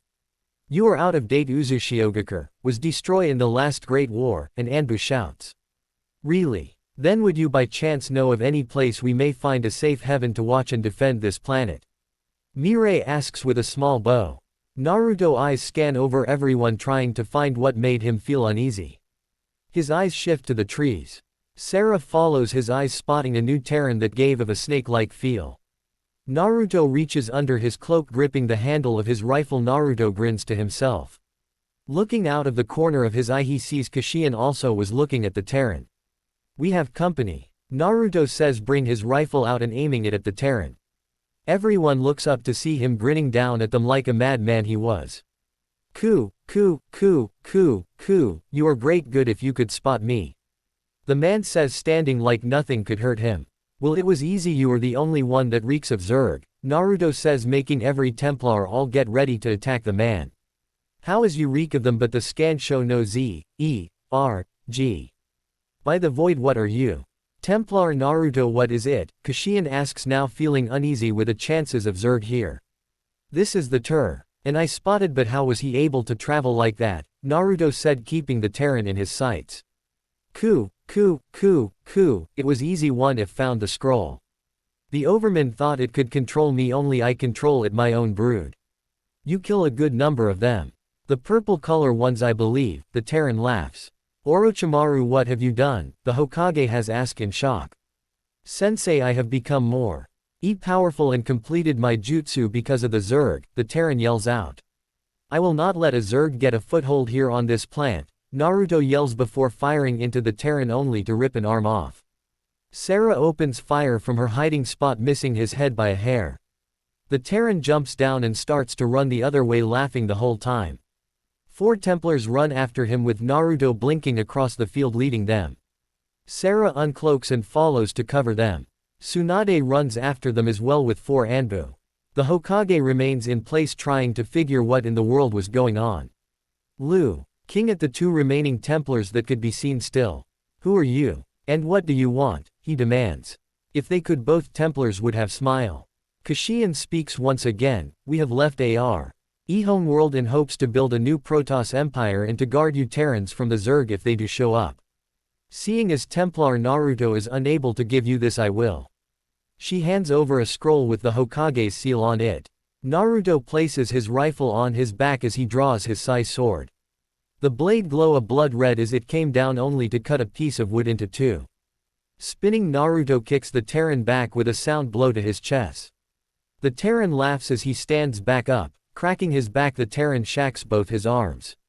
Naruto eyes get big seeing both eyes. Taking the opening, the Terran attacks with a small metal blade. Naruto throws himself back as the blade pass over his nose. Doing a flip, Naruto tries to kick the man in the chin only to miss. Flipping back onto his hands, Naruto grins. Good, you will be a challenge. Naruto says with a fox-like grin only a few saw. Charging in, Naruto ducks under the knife. Blinking again, Naruto rotates on the spot, cutting into a log again. Elbow S. Trike behind him, Naruto activates his third blade. The Terran jumps back. Making hand signs, the Terran cheeks puff up before blowing out a large ball of fire. Blinking again, Naruto uses his sai powers to cause a thunderstorm to form around the Terran. Leaping back, the Terran pants lighting as Naruto just stands there looking bored now. The Terran looks ready to hurl only for a sword to come out of his mouth. Grabbing it, the Terran attacks. Naruto does the best he can do to stay alive. He was no use to anyone attacking him with a sword. Most Templars pick a staff or arm blade for a weapon. Terran for his part was grinning like a made snake. He had scored 2 light hits to Naruto and was going strong. He now saw that Naruto only knew the basics of sword play. Doing another advance move only for Naruto to get nick again. Growling, he could not understand how Naruto was able to do move like that. This style was made to take down the Uchihas. But here was a man who was not an Uchiha and was able to dodge the attacks. What are you? The Terran yells out as Naruto dodges another attack. Putting his sword away, Naruto pulls out his staff and attacks. He could feel Sarah in place to cover him if need be. Naruto speaks only when they both jump back. I am a Dark Templar. Naruto yells as he jumps back into the fight, now pushing the Terran back using a style he never seen before. The Terran starts to curse, feeling the sting of the staff 2 times than a third. Growls aloud, the Terran places them on level ground now. Showing his hand out, 4 snakes shout out at Naruto, who leaps away eyes wide again. The 4 other Templars jump in, uncloaking themselves to give Naruto time to rest before attacking again. Naruto watches the 4 Templars he worked the most with fought as one Templar covering 1 other weak spots. Tsunade lands next to him with Sarah. Speaking in Kalani as Tsunade look at the cuts he had, Naruto tells Sarah a few things. He has Zerg DNA in him. He heals too quickly to be a pure Terran like you. But I want to know how he knows Blink and made that fireball. Do not let the snakes touch you. He is powerful. Those 4 are having a hard time themselves. I have seen you fight with them. He is stronger than those masked men earlier, Sarah replies as Naruto stands up, leaps back into the battle. The 4 Templars leap back to rest and turn their cloaks back on. The Terran swallows his sword and begins to fight Naruto in hand-to-hand combat, only to find once again Naruto to fight using unknown style. Tsunade and Sarah both winces seeing Naruto arm bend a way it should not bend. Using his pinky as a second thumb, Naruto grabs the Terran shirt. Flipping over him, then throws the Terran into a tree, breaking it. Leaping up and flipping into the trees, Naruto watches as 2 hands shout out of the ground where his legs once been. Digging himself out of the ground, the Terran starts to laugh. Ku, ku, ku, ku, ku, ku, you surprise me to no end, Templar-kun. Seeing as more of your friends are about to arrive, I must leave. But we will meet again, I can't wait for that day, the man says before sinking into the ground. Leaping down to the ground, Naruto wall KS over to the spot the Terran was last out. Looking closely, he cannot find any signs of the dirt being pushed out of the way other than the one attack he tried. Touching the ground, Naruto frowns. 1-0. The Templars walks over to look at the ground as well. Weird power. Like your cloak of fire, the Templar says, touching the ground as well. Yes, it uses the same energy I use when I use the cloak. Templar Talcine, I want you and your brothers to track this Terran down. Remain in the shadows, we need to know if there are any Zerg on the planet, Naruto tells him as they both stand up. With a nod. Of the head Talcine and his brothers go on the hunt. Naruto turns to look at Sarah and grins softly at her. Shaking her head, she fires a low-power round into his arm. Next time I am taking the arm off, she says in Kalani before walking over to him. What's the plan now? We get back to the other Templars and see how they are doing. The village may take Yugito and Nova to train in their art. But we will stay with the tribe. Naruto tells her, looking at Tsunade and the Anbu. Well, let's get going then, Sarah says, loading a fresh clip into her rifle. Naruto nods his head before grabbing her and vanishing in a blink. I got the target in my sights, ready to take him out. Hold your fire. We do not need a war going on here. Copy that. Come on, why are we sitting way back here? I want to make him bleed. Easy. You know this is how we fight. He just crosses the line. Copy that. Hold. Quote ellipsis quote. Give him one right in between the eyes. Roger. Bam. Confirm hit. Hit confirms, target is down. Let pack up and hit the trails. Man, I really wanted to kill him.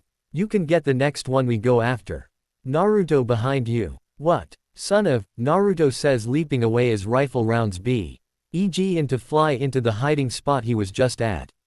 Running across the top of a wall, Naruto fires down at a group of Terrans. Hearing a loud whining sound, Naruto curses in Kalani as he blinks into a blown-out building. Damn it to the void. They are not supposed to have any air units here, Naruto yells, opening fire as he runs across the floor, shooting out the windows. Sliding under a table, Naruto crash into a counter of some kind. Pulling himself up, he leaps through a large hole in the wall as 10 rockets rush into the place he just left. Sealing away his rifle, Naruto blinks above the Banshee. Pulling out his staff, Naruto activates the side blade in it as he rams it into the cockpit, killing the pilot. Blinking again, Naruto lands on the ground in a run. More rifle fire is heard as Sarah covers him. Sliding under a weird floating tank, Naruto fires back at the Marines chasing him. Leaping back up, Naruto blinks again, finally able to get away.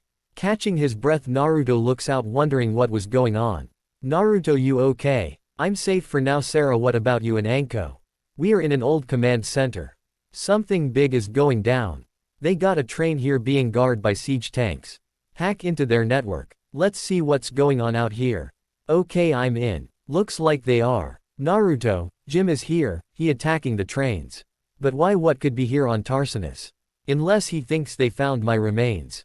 No, something else is here that he wants. Let's find out what. So we are going to blow up a few trains of our own then? No. Anko will blow up every train she can as we cover her. Oh Naruto, did I tell you how much I love you? Any problems with that, Sarah? No, but I am going to take a pill. I can feel the meds wearing off. Of all the times, okay, rest up, I will cover Anko until you feel better. Beside, worst come to worst, we will get you to your friend's base. No, I can cover still. Sarah, Foxy-kun is right. If you lose control, we could be dealing with 2 problems, not just 1. Quote ellipsis quote. Sarah, right now we need you to rest anyways. Sarah, where you are at now can monitor what's going on without being seen. If it would make you feel better, Sarah, I can make it an order. No, I will stay, just kill a few siege tanks for me. We will. Anko places her hand on Sarah's shoulder before giving her a small smile. Once she got one in return, she bolts out of the old building. Spinning in the chair, Sarah turns on a few of the planet-side defense cannons online. Changing the targets, she hopes she could give them and Jim both some extra cover. Sir, planet defense just came online. Hell Jimmy, this is just like old times. Can it Tychus? Matt, any idea why they be turned on now? The Dominion could be using them to guard the trains, sir. Damn, we are going to need to hit the trains in blind spots. Pull up the overlies of the cannons. This is Dominion base Charlie to any Dominion forces that can hear this. We have come under attack by an unknown forcer. Tosh, is this you're doing? No brother. But I may who be the man who is. Naruto, when we are done you got a lot to talk about, Sarah yells over the comm, forgetting who could hear her. Wow, Foxy-kun already having love spats. Quote ellipsis quote. What was that? Yay, what did you do? Nothing. Just turn off the feeling in your right pinky finger. Next time I am stopping you summoning your snakes. But that was my favorite pinky. I really hate it when you start using your psi powers like that. No wonder why the council wants you and your group dead. You know you're part of that group, right? What? Okay, I got Planet Defense online to cover you too. Got one train coming in online too. Give me a minute to lock onto the escorts before you two move in. I'm not waiting. Enko, wait, they got some new kind of ship flying. Sarah, it's no use talking her out of it, just takes it down first. I can deal with everything else. Hi. Hyperion. Jim Raynor along with his right-hand man stood looking over a hollow map of the battlefield. Looking at the planet-side defense, he tried to figure out who this new group could be. Watching as another train starts moving, he sees two people running at high speed at the train. The screen shows bullets being fired from one of the figures at the armor units guarding the train. The other one picks up speed, if that was even possible. Jim watches as he leaps over two Dominion marauders, placing something on them. Running alongside of the train, the person leaps onto it before crawling at a good speed along the side of the train. Dang, we never did that. Jimmy, a man in large blue armor suit, says, walking up to the screen. Matt, what do you think these people are? Jim asks his right-hand man. Rogue Ghost maybe, sir. I am not. Matt stops speaking as the other figure V. Anish then appear on top of a tank before vanishing again. That's Blink, Jim shouts, seeing Protoss units on another planet use the very same move. They got to be Protoss. Sir, I am not reading Zen. Why Protoss biosignatures on the planet other than maybe someone who got a blood transfer from one? Whoever they are not Protoss. Also, I am picking up Zerg life form on the planet nearby. Pulling it up on screen, sir. Matt saw pressing a few buttons. A red box forms over a blown-out command center. Sarah, they found you. If you can get out and run. She took the pills right before I left Naruto. Shit. Enko, can you finish? Ready to blow this thing sky high, Foxy-kun. Good, then blow it and grab whatever they got inside. Meet back at the ship. Do you think they know they are talking over an open channel? Jim asks, no one really, not knowing he had the mic on. We do, Jim Raynor. Everyone jumps back as a voice floats over the bridge. Looking at the mic, Jim wonders how they knew his name. Then again, he was public enemy number 1. On the screen a person pops up. He runs from cover and made a mad run for the command center. I want whatever men we can spare to get to that command center before he does and find out who is there. Jim orders, wanting know what was going on, over the comm. Pig. What? Matt says, wondering what that meant. It was the first thing I ever said to you, Jim. Back when everything was normal and easy to understand. Jim knew everyone was looking at him as he tries to place being called a pig. Then it clicks. Sarah, what happened to you? Where are you? Your men are already coming for me. I would pull them back. Naruto may attack them if he feels anything that could put me in danger. You heard her, pull them back. Jim says, his eyes big. No. Someone he cared for greatly was still alive. Sir, what about the Zerg? Matt starts, only for the comm to crackle again. Dominion base Charlie, this is the battle cruiser Tahoe. We are replying to code red. Charge Yamato, let take them down before they get a chance to fire. Jim says, is this battle now turned into a space battle, something that really did not want. Jim watches his small fleet move to attack the battle cruiser. Looking at energy output, sees the Yamato cannon was only 50% charge and growls. We need the cannon to charge now, Jim tells Matt, who starts giving orders. All batteries forward fire. Divert all unnecessary system to charging the Yamato cannon, Matt orders as the Tahoe starts to take damage. Watching closely, he sees the Yamato fully charge. Fire the Yamato. Eve. Ryan on the bridge watches as the cannon fire a large ball of energy into the Tahoe head-on. The Tahoe seems to hold until a secondary explosion shook the ship. The portside hang bay explodes full by the starboard hangar. The Tahoe slowly starts to tilt to the planet. Another explosion rips through the hull near the engines before the ship is fully engulfed by a large ball of fire. Within seconds, the Tahoe is destroyed before it could fire. Have all ships look for life pods. I hope someone made it off the ship, Jim says before looking back at the battle-going planet side. He finds 3 people standing over a large metal case. Looking at the energy output, he wonders what it is, then suddenly it vanishes along with the 3 people, one being Sarah. Damn it, we lost them and whatever the Dominion was trying to move. Jim yells, slamming his hands down onto the screen.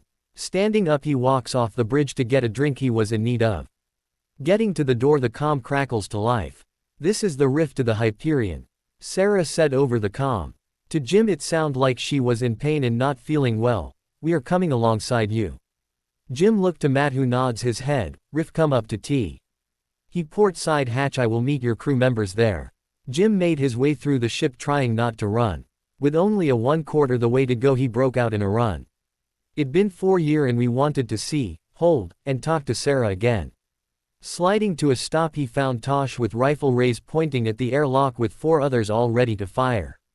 The hatch steamed slowly before opening. Standing there was a young man with blonde hair. He had on a tan shirt under a green vest. The vest had what looked like Protoss armor plating stitched into it. Around his forehead was a metal band with what looked like a swirl and an arrow etched into it, together. He had on dark pants cover with armor plating with a green glow to it. Over this he had black coat with red flames along the bottom with a tan cloak over that. Looking closely, Jim could see 2 psi blades. The man blue eyes lock onto Jim before moving to Tosh, then the rest. Letting out a small laugh, the man says something in his native tongue. A minute later 2 more people show up.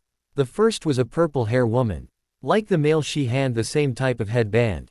She is wearing a black tank top under a chainmail shirt.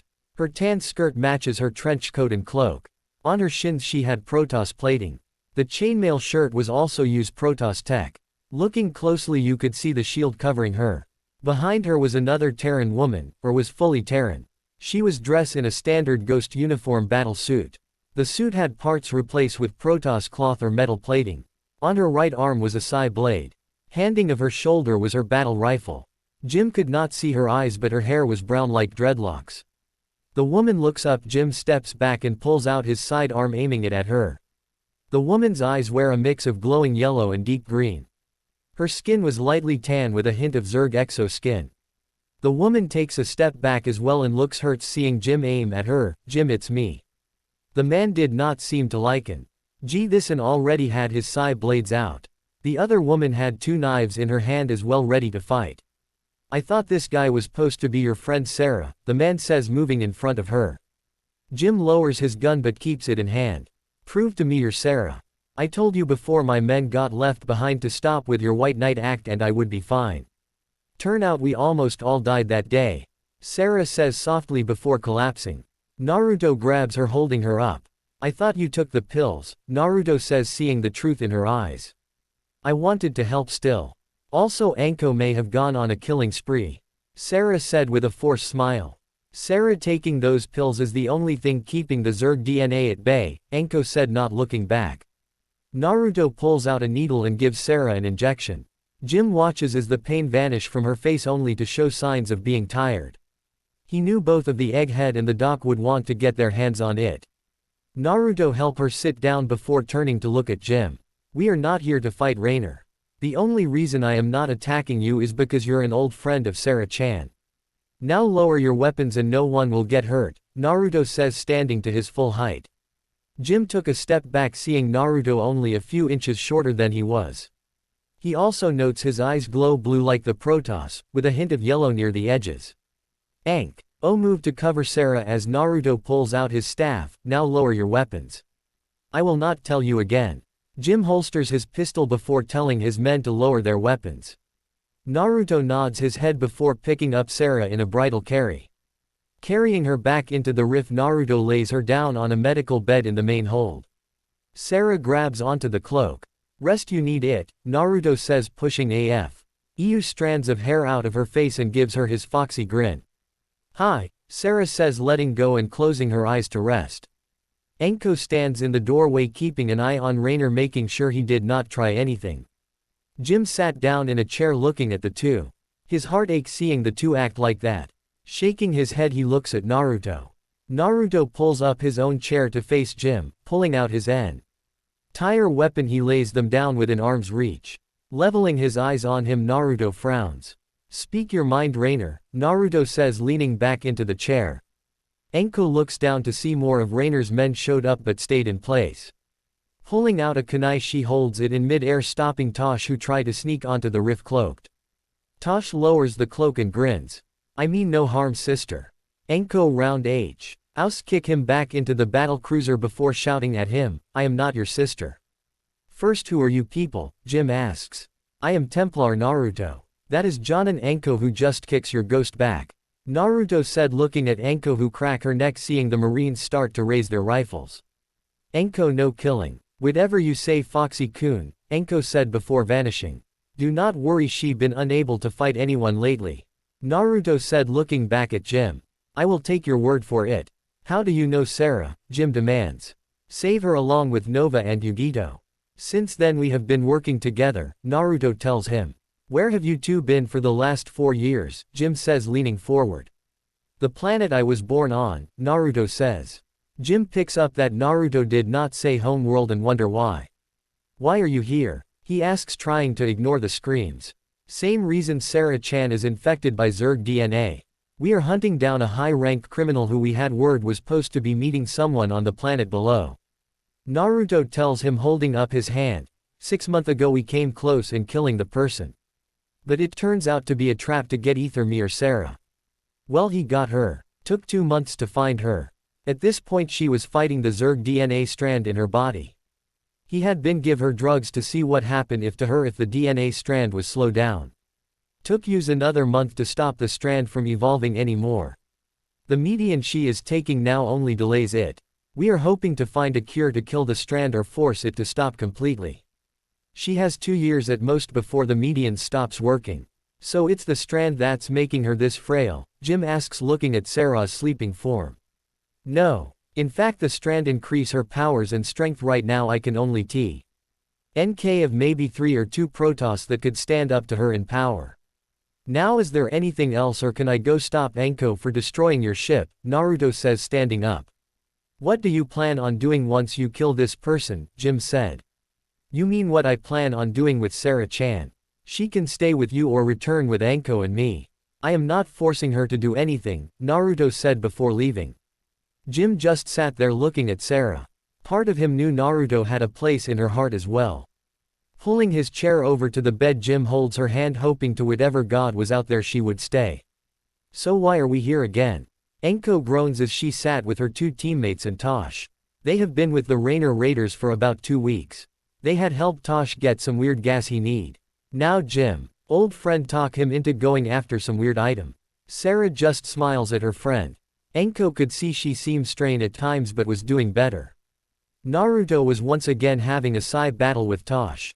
Because we do not have any more leads on your sensei and doctor. Hansen also made a breakthrough with Zerg infection. I have, Sarah says, looking at her friend. She was in a baggy white shirt and one of Naruto's pants she raided from him. Not that he cares. Her clothing was mainly her combat suit that Tosh also upgraded with a few things. Going back to watching the battle, she lets out a small laugh seeing Tosh lose once again. You win again, brother, Tosh says with his weird smile. I have more training as all, and grew up with the Protoss, Naruto tells him with his own smile. He had on a black shirt and orange pants. Like Sarah, he was not wearing any shoes or sandals.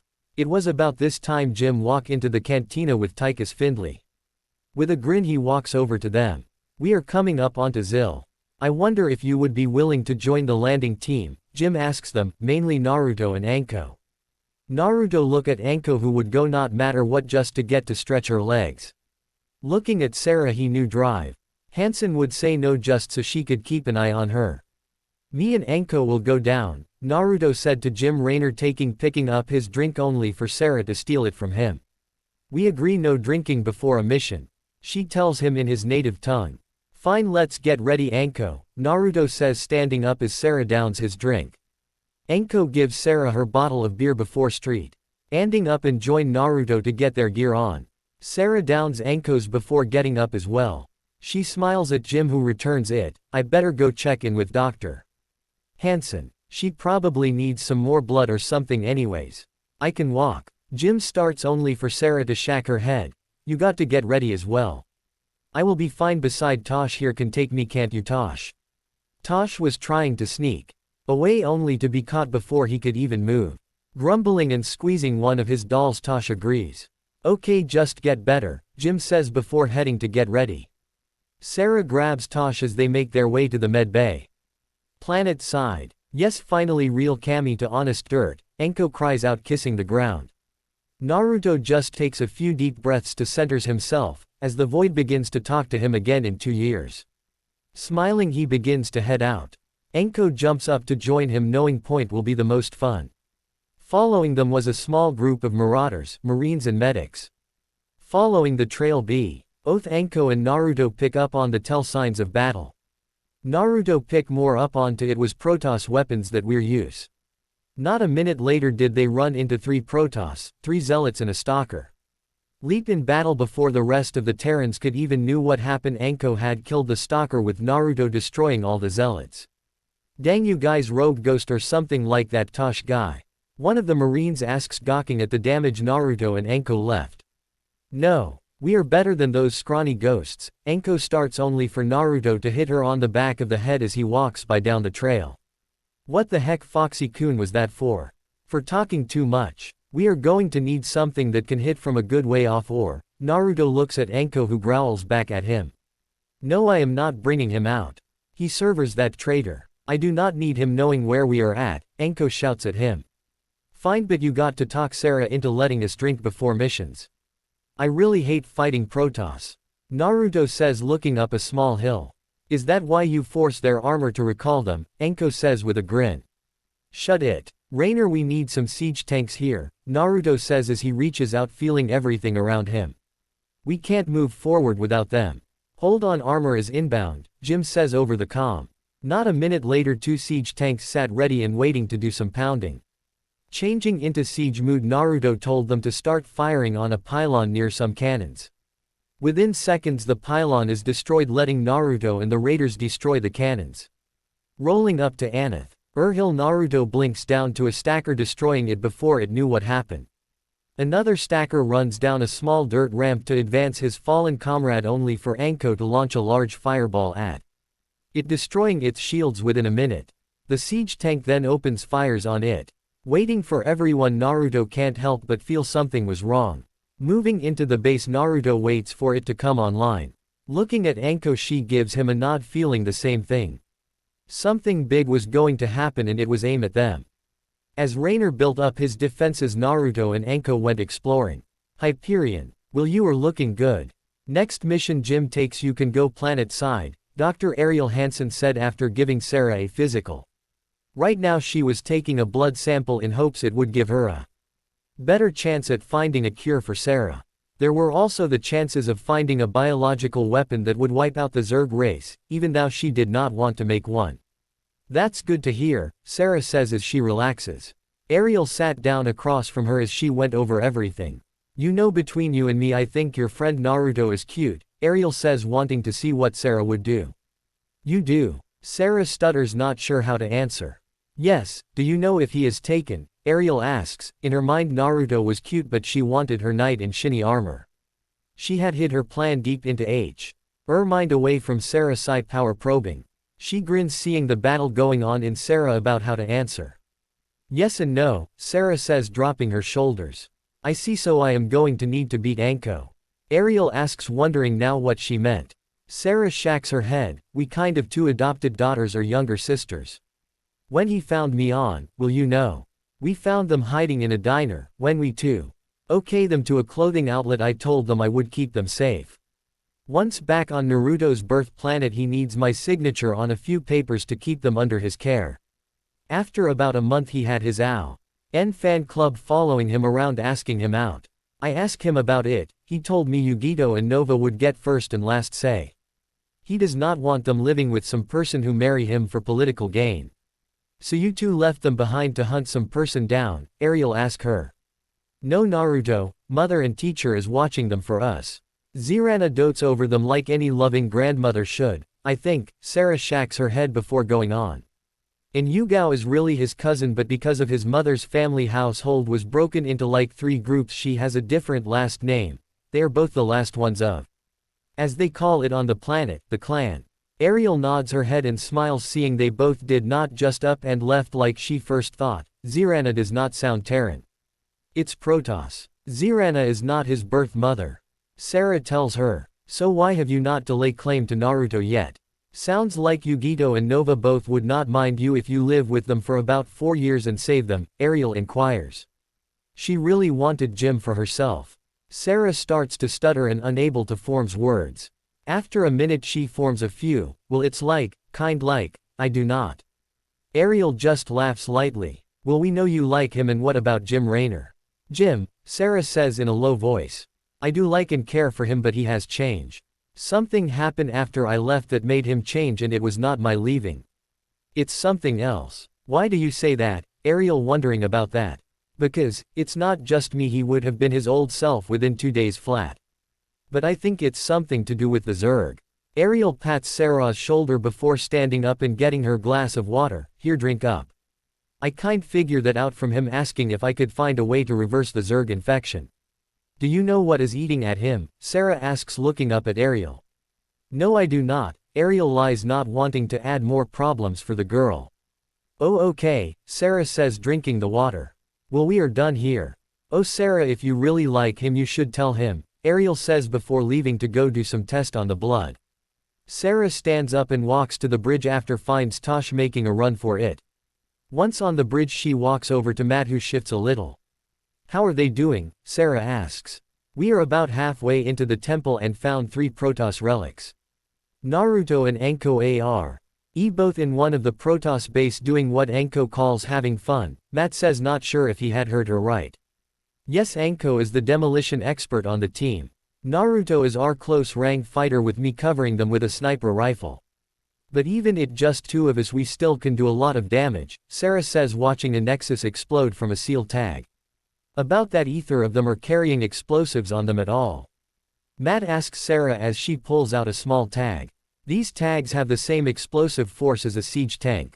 Anko and Naruto have more powerful one that can level city block with just 1 tag. Naruto even made one to release about 30 rockets. He only uses it once, saying it still need work, Sarah said, putting the tag away. You two always say birth planet, why not home world or planet? Matt asks, looking up at Sarah. Because that's what it is to him. He was born there but grew up elsewhere, Sarah answers, watching her friends clear a path of destruction through a large Protoss base until the screen died. What the hell, Swan, we just, Matt says over the comm, only to get cut off. Yeah, I know someone down there is jamming us, Swan replies. Sarah reaches out and feels both Anko and Naruto talking to a ghost. Planet side. Greetings, I am Duran, the ghost says, keeping his mask on. Anko narrow her eyes as Naruto relaxes a little, seeing and feeling no threat coming from the ghost, yet. What can we do for you, Duran? Naruto asks, left side of his mouth twitches. Reaching under his cloak, he grabs hold of his last side blade. I have come to offer my help to you. We have a common friend, so to speak. While we both work for the same person, our friend endangers my work. In fact, I believe he plans on taking control of my work and removing our master, Duran says, holding out a picture of Orochimaru. Why meet us here, not on the ship? Anko asks, looking at Naruto, seeing if she could take lead on this. Naruto nods back to her. I have made a few enemies among your new friends group. They would like nothing less than putting a bullet through my head if they could, Duran says with a bow of his head. Anko shifts and pulls out a small revolver and aims it at Duran. Naruto grabs her arms, pushing it down. Tell me, Duran, what did you do to make them wish to send you to the void? Naruto asks. I allied myself with the King of Blades, the ruler of the Zerg swarm. Duran tells them, grinning under the mask. I see, then make it quick, I do not like people who work with the Zerg, Naruto tells him, letting Anko go and pulling out his staff. Coming from the person W. Ho has a Zerg-infected Terran in their group, Duran says, raising his hands, meaning no harm. You hunt Orochimaru. You will find him next to the King of Blades on Char. By hiding there, he is able to say the King of Blades to bring him human test subjects and help him increase the swarm's strength. In the long run it is good. But for you it's bad. It's bad either way. I have fought the Zerg and its kind for years. I have not faced them of late, but I hope they still are a challenge. But from what the Void has told me, it seems the Protoss have made good headway. They no longer are losing ground, now they are gaining ground. Naruto says, leveling his staff at Duran. Now tell me what you truly came here for. To see you. You are a hybrid of Protoss, Terran and Xel'Naga. A god in the form of a Terran, unmatched, but only a few. Orochimaru, my master, and myself, are probably the only ones to be able to take you on, Duran says with a low sweeping bow. Naruto shift just so, making it impossible. Little tell if he did unless you look for it like Anko was. Pulling out a kunai, she holsters the revolver and get ready summon her large snake she could, damning if Orochimaru finds them. I wish to find out how you came into being. Anko had about up to her neck with the bull Duran was spewing out. Throwing the kunai, Anko runs through 10 hand seals before slamming her hands down onto the ground. Umaning the largest snake noted Terran, Protoss, Zerg and a few monkeys. Both Duran and Naruto leap back as the area is covered in a large cloud of smoke. Orochimaru, you better have a good reason for SSSS summoning me here. A voice said through the smoke, emphasizing on the S. As the smoke cleared, Duran eyes got big seeing the large snake. The snake was purple with black strip and a black belly. Shooting back his head was 4 horns aiming to his tail. Anko was standing on his head with her hand pressing down onto its scales. I am not the traitor Manda. If you help me, I let you kill as many Protoss and eat them as you want.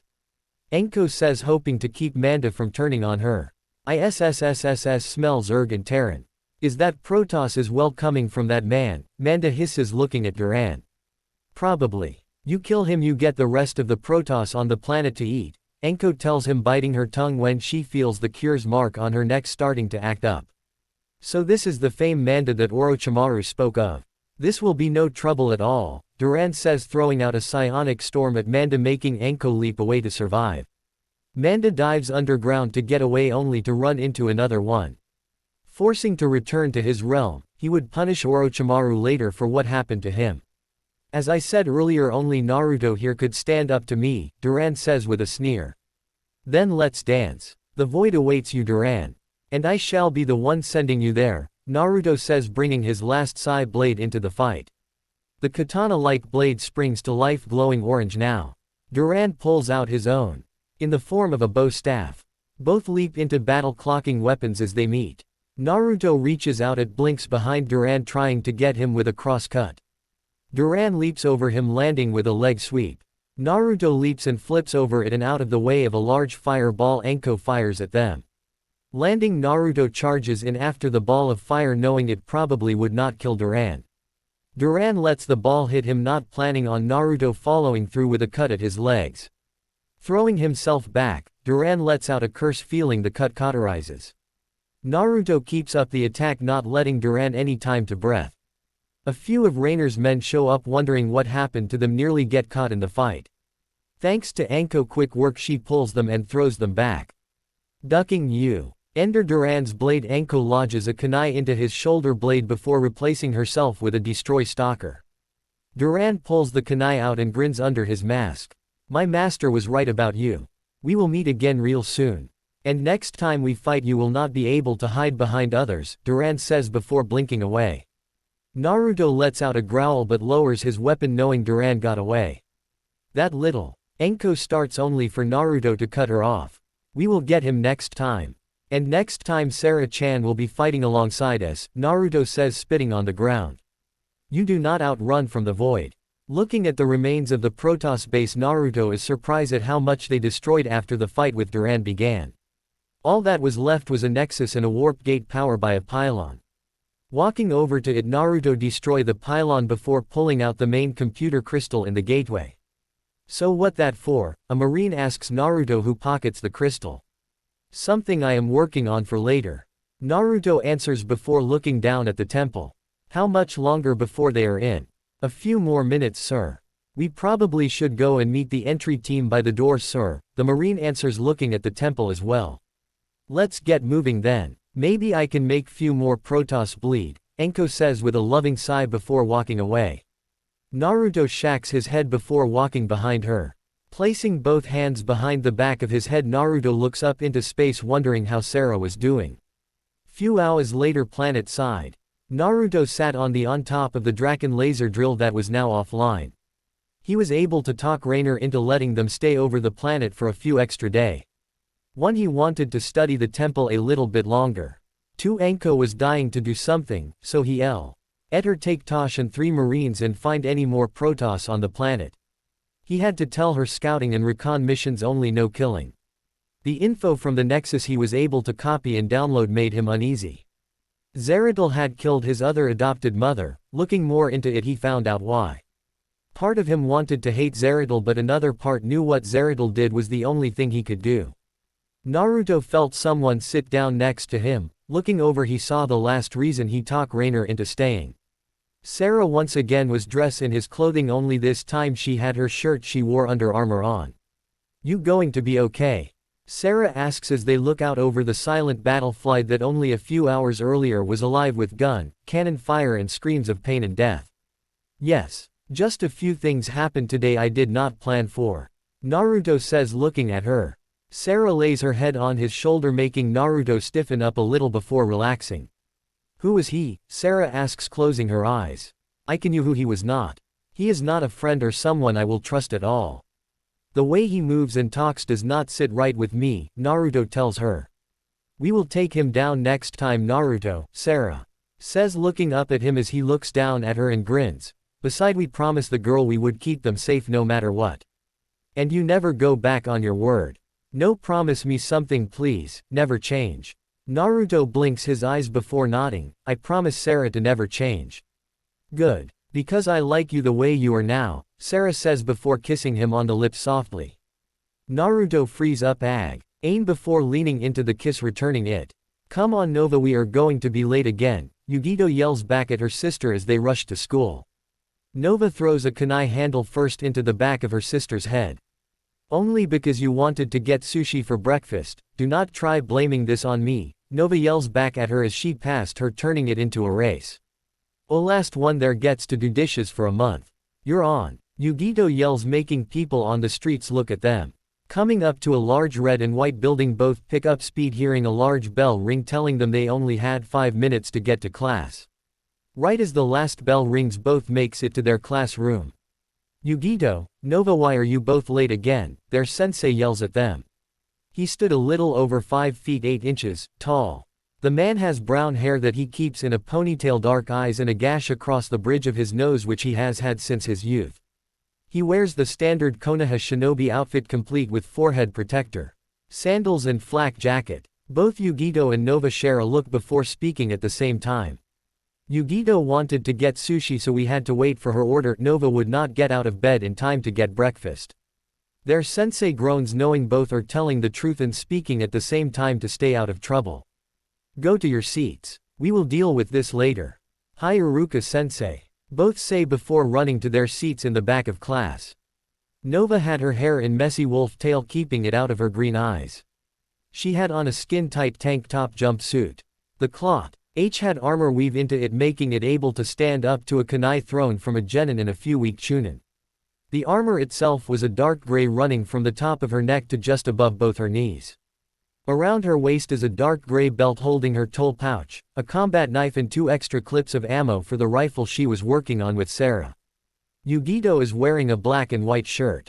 The top part of the shirt was black stopping right just under the top of her rib cage, both sleeves were also black. She had on purple pants with clouds on the bottom of the legs. Her kunai holster was tied to her right thigh with her own combat knife. Unlike her sister, she did not like the feel of the rifle, so she began to make a side blade staff like Naruto's. Only problem was both Sarah and Naruto too. They could not use it on the field until they became genin and their jonin sensei gave them the okay to use it. Both of them had their own fan club and following of boys. One for who their guardians was, mainly Naruto. The other because unlike the other girls who dieted, they did a lot of training to keep the fat away and get a well-defined body. Only problem was 2 clan heirs who kept trying to get them. And both started the first day they joined the academy. Flashback. 2 years earlier, a month after arriving. It was the first day of the next school year and the parents once again walk with their children into the classroom. Each year they did this so they would get an understanding what would happen. But this time the clan heads look forward to this one. Rumor was 2 new students would be joining both posts to be able to take on a chunin on their own. Sarah dress in a white shirt and black pants walk with Nova and Yugito trying to find the classroom. She had her combat boots on to hide her knife in case she needs it. On her right leg was a tactical thigh holster holding her pistol. Her hair was cut back a little so when let down it only reached mid-back. Rolling her Sarah tries to do her best to get used to the clothing she was in. Looking at the girls, Sarah smiles seeing them talking to one another about their new home. Coming up to the door, she notes they were not the last people to get there. Walking in, she spots a lot of the clan heads. "Go find some seats, girls," Sarah says, pushing the girls as she walks up to an open seat by a woman with long spiky brown hair, vertical slit-like pupils, elongated canine teeth and nails. She has fang markings on her cheeks as well as markings over her eyes and a dark shade of purple lipstick. She was wearing the standard outfit of a Konoha shinobi. As she made her way, Sarah holds her head high as many of the men watch her move. Taking the seat, she closes her eyes and relaxes into the chair. Both Nova and Yugito G.O.T. seats in the front of the class next to one another. Both look around the room wondering who the strongest student in the room was. After finding them, they talk about who they thought it was. "It's that weird boy in the back," Nova says, first taking another look back at the boy. "The one with the glass or shades?" Yugito asks, looking back as well. "Shades talking to the bug on his finger," Nova said, mimicking him. "No, I think it's the one laying his head down on the table. He's a Nara. They are supposed to be really smart," Yugito says under her breath. "They can also control shadows. But nothing like Otu-san can." "Yay, that's true, Naruto is pretty strong." "Hey, why did you just call him Dad?" Nova asks. "I did not call him that, did I?" Yugito says, blushing. "You did too," Nova says, grinning. Quote, "You now I think about it, Naruto and Sarah both were up late last week working on some paperwork. When I talked to them about it was to make them our guardians or something. So would that make them our new parents?" "I think so. But let's ask first before we start calling them Otu-san and Oka-chan," Yugito says quietly.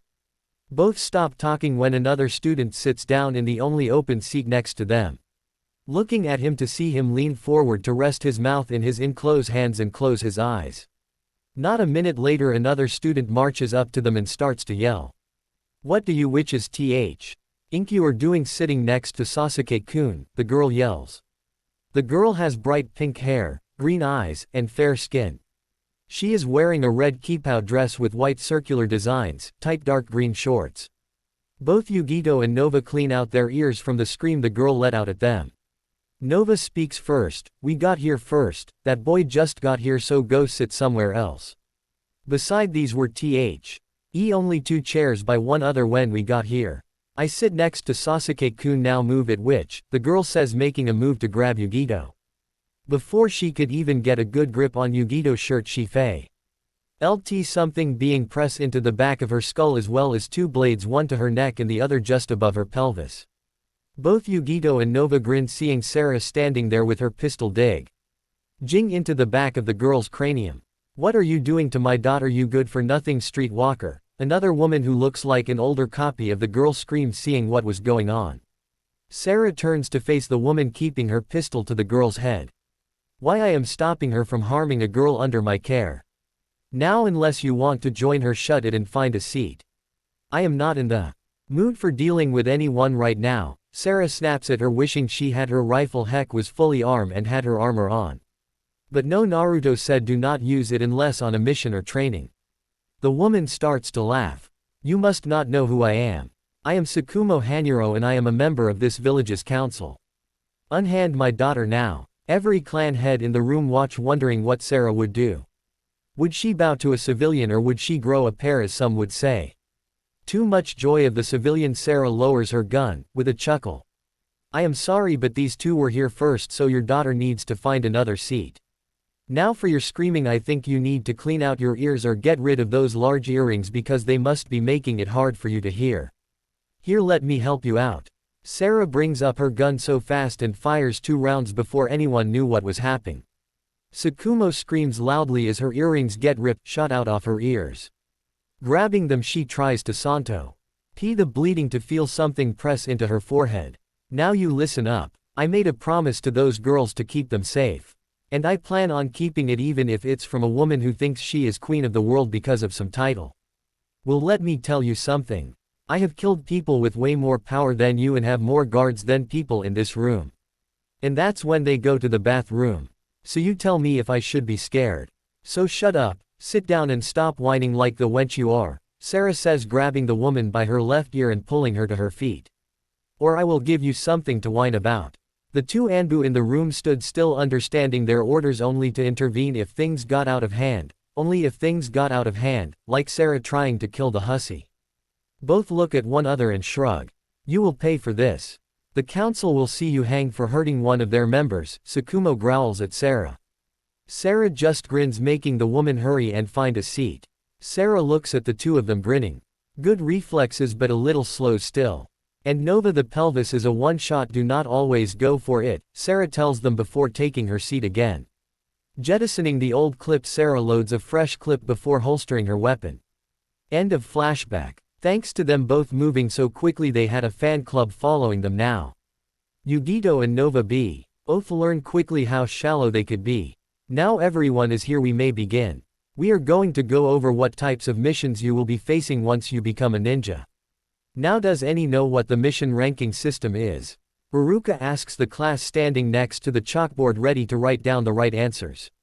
Several hands went up at once. Looking around, he points to a civilian family girl in the third row. They go from AE right, the asks only knowing about 6 levels to the mission system.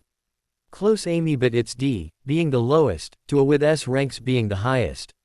Now, what type of mission would you most likely be going on if it was C rank? Uruka asks, writing the ranks with space to write under them.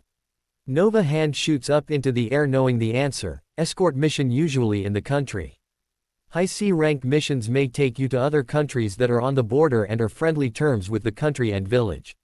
Very good, Nova. Now, what would I most likely face on these missions? Uruka asks. Yugito puts her hand up before answering. Bandits to low-level ninja, mostly genin if you face any at all. Only because you are within your country. Very good, you two. I am surprised you know this only because you two slept through that mission, Uruka shouts at the end, making everyone laugh at the two. Both shrug their shoulders before grinning. Very well. Now, what is an S-rank mission? Uruka asks, wondering if anyone would know. He barely went over them because they should not know about them. Uruka smiles to himself, seeing 4 hands go up.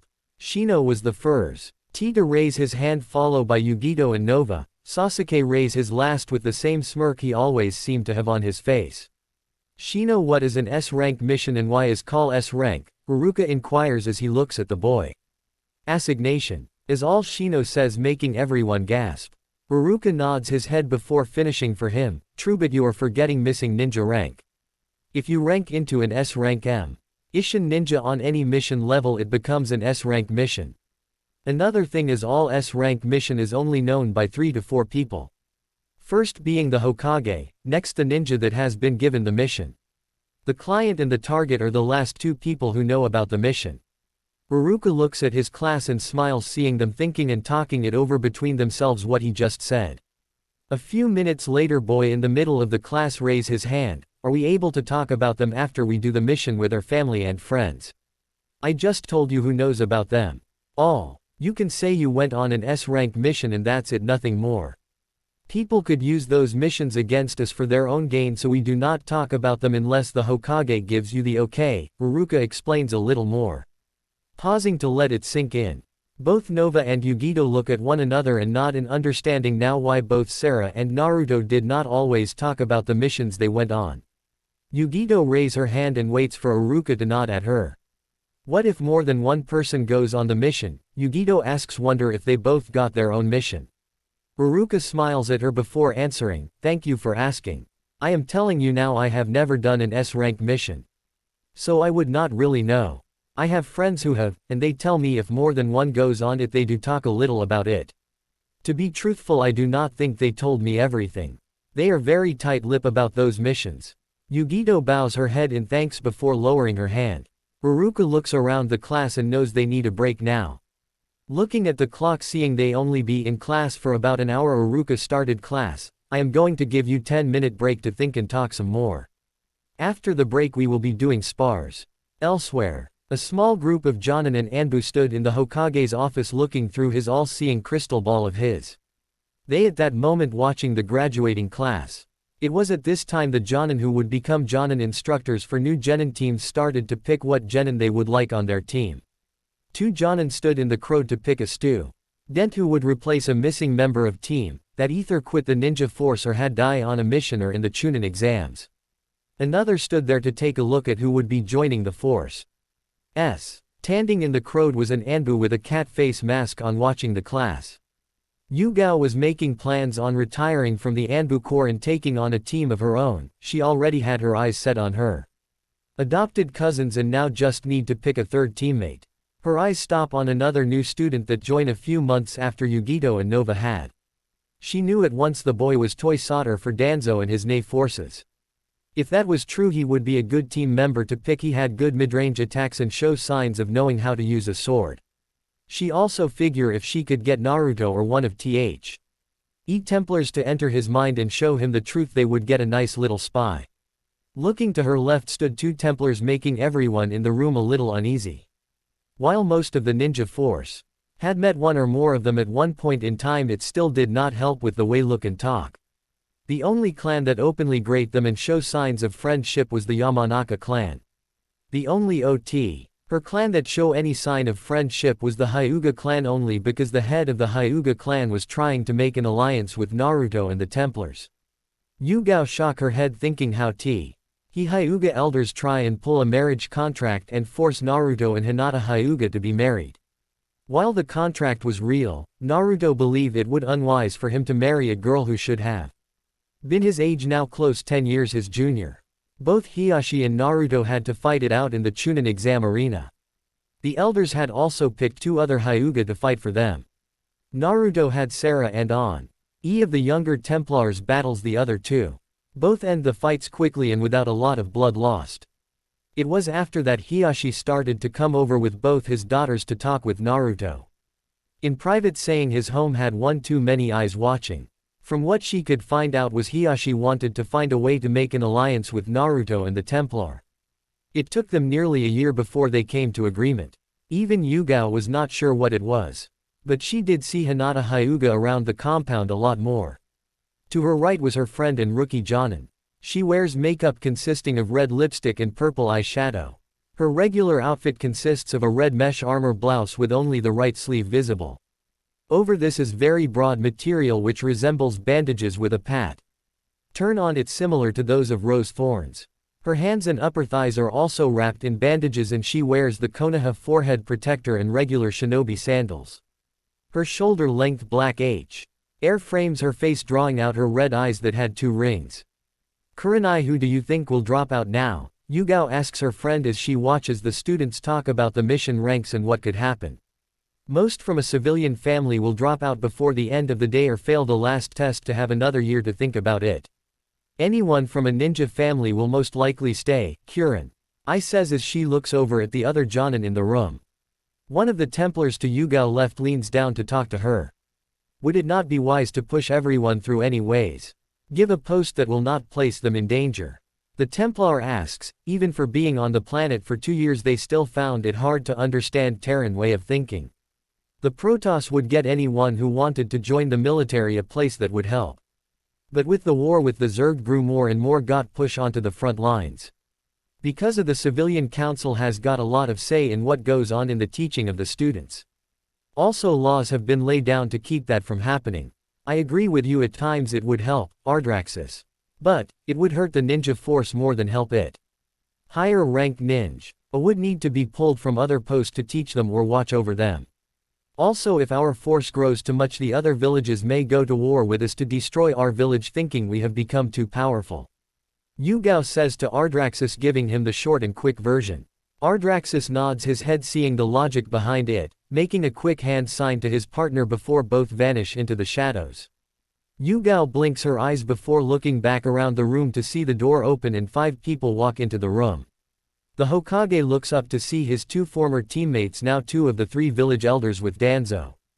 With came in Tsukumo Hanuro, now head of the civilian council, and Hiyashi Hyuga. Yugao figure Hiyashi came to speak with the Hokage about where his daughter would be placed. It seems we made it just in time. Tsukumo says with a smirk before sending a glare at Yugao. Since what happened on the twins' first day at the academy, Tsukumo has done everything in her power to destroy them and Naruto.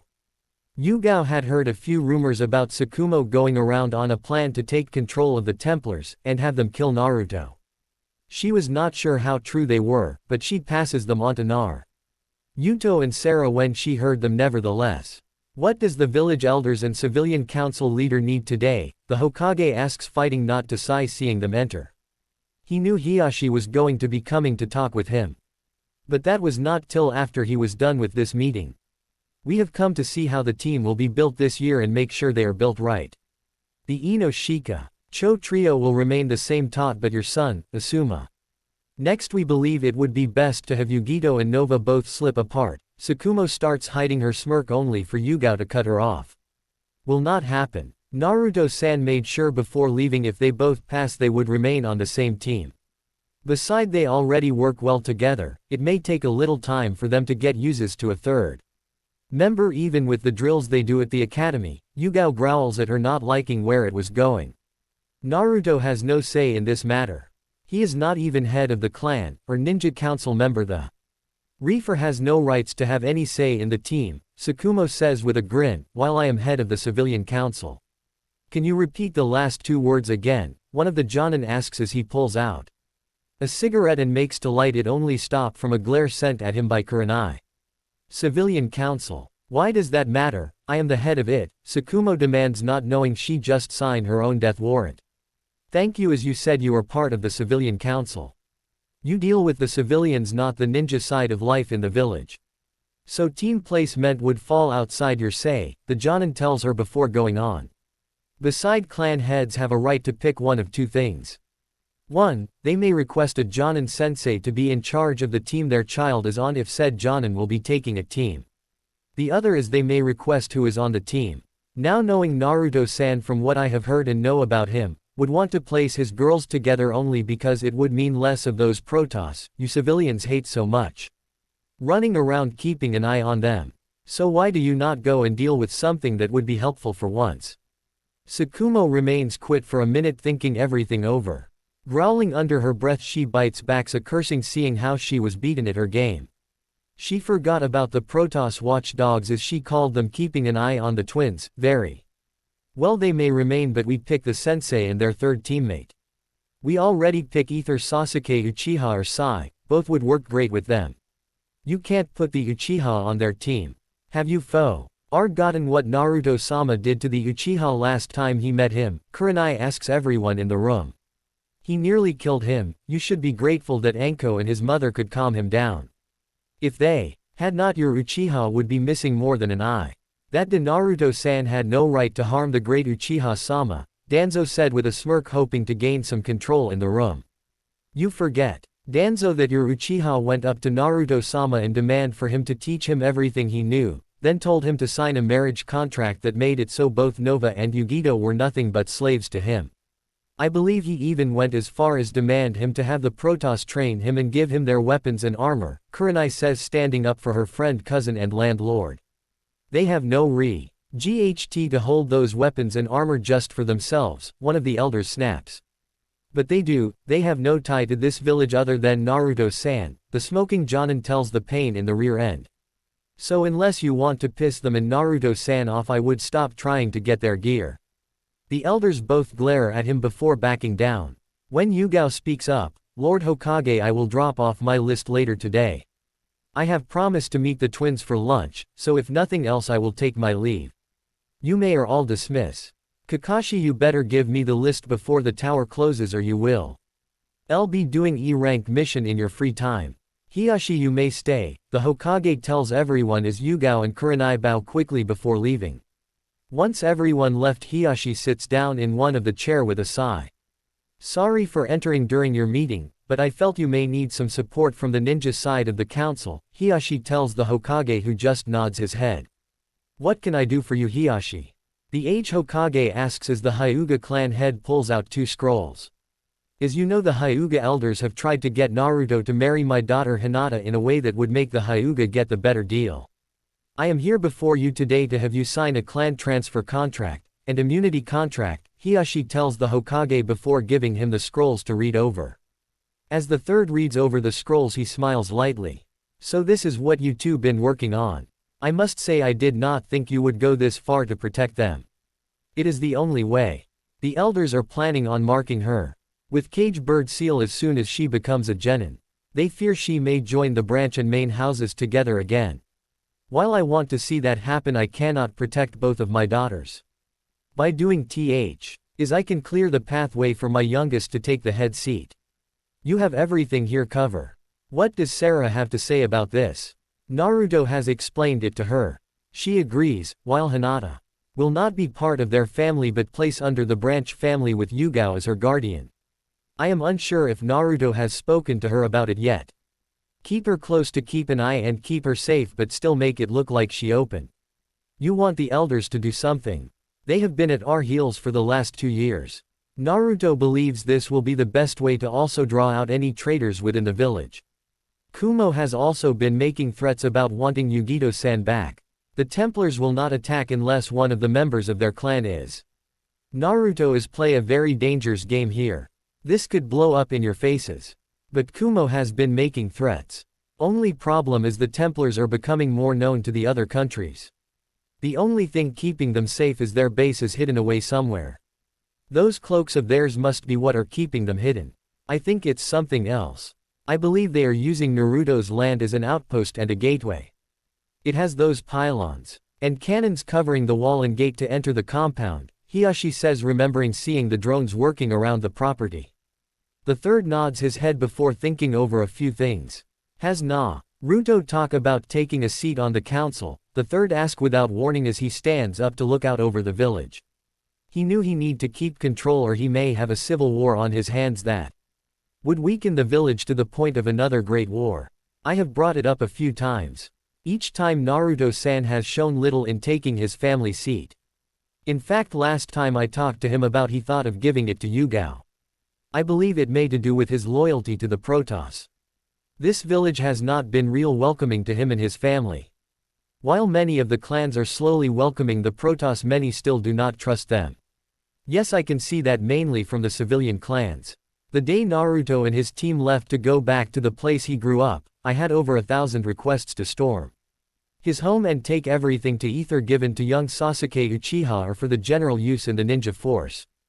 Did they really request for the Uchiha to get all that gear?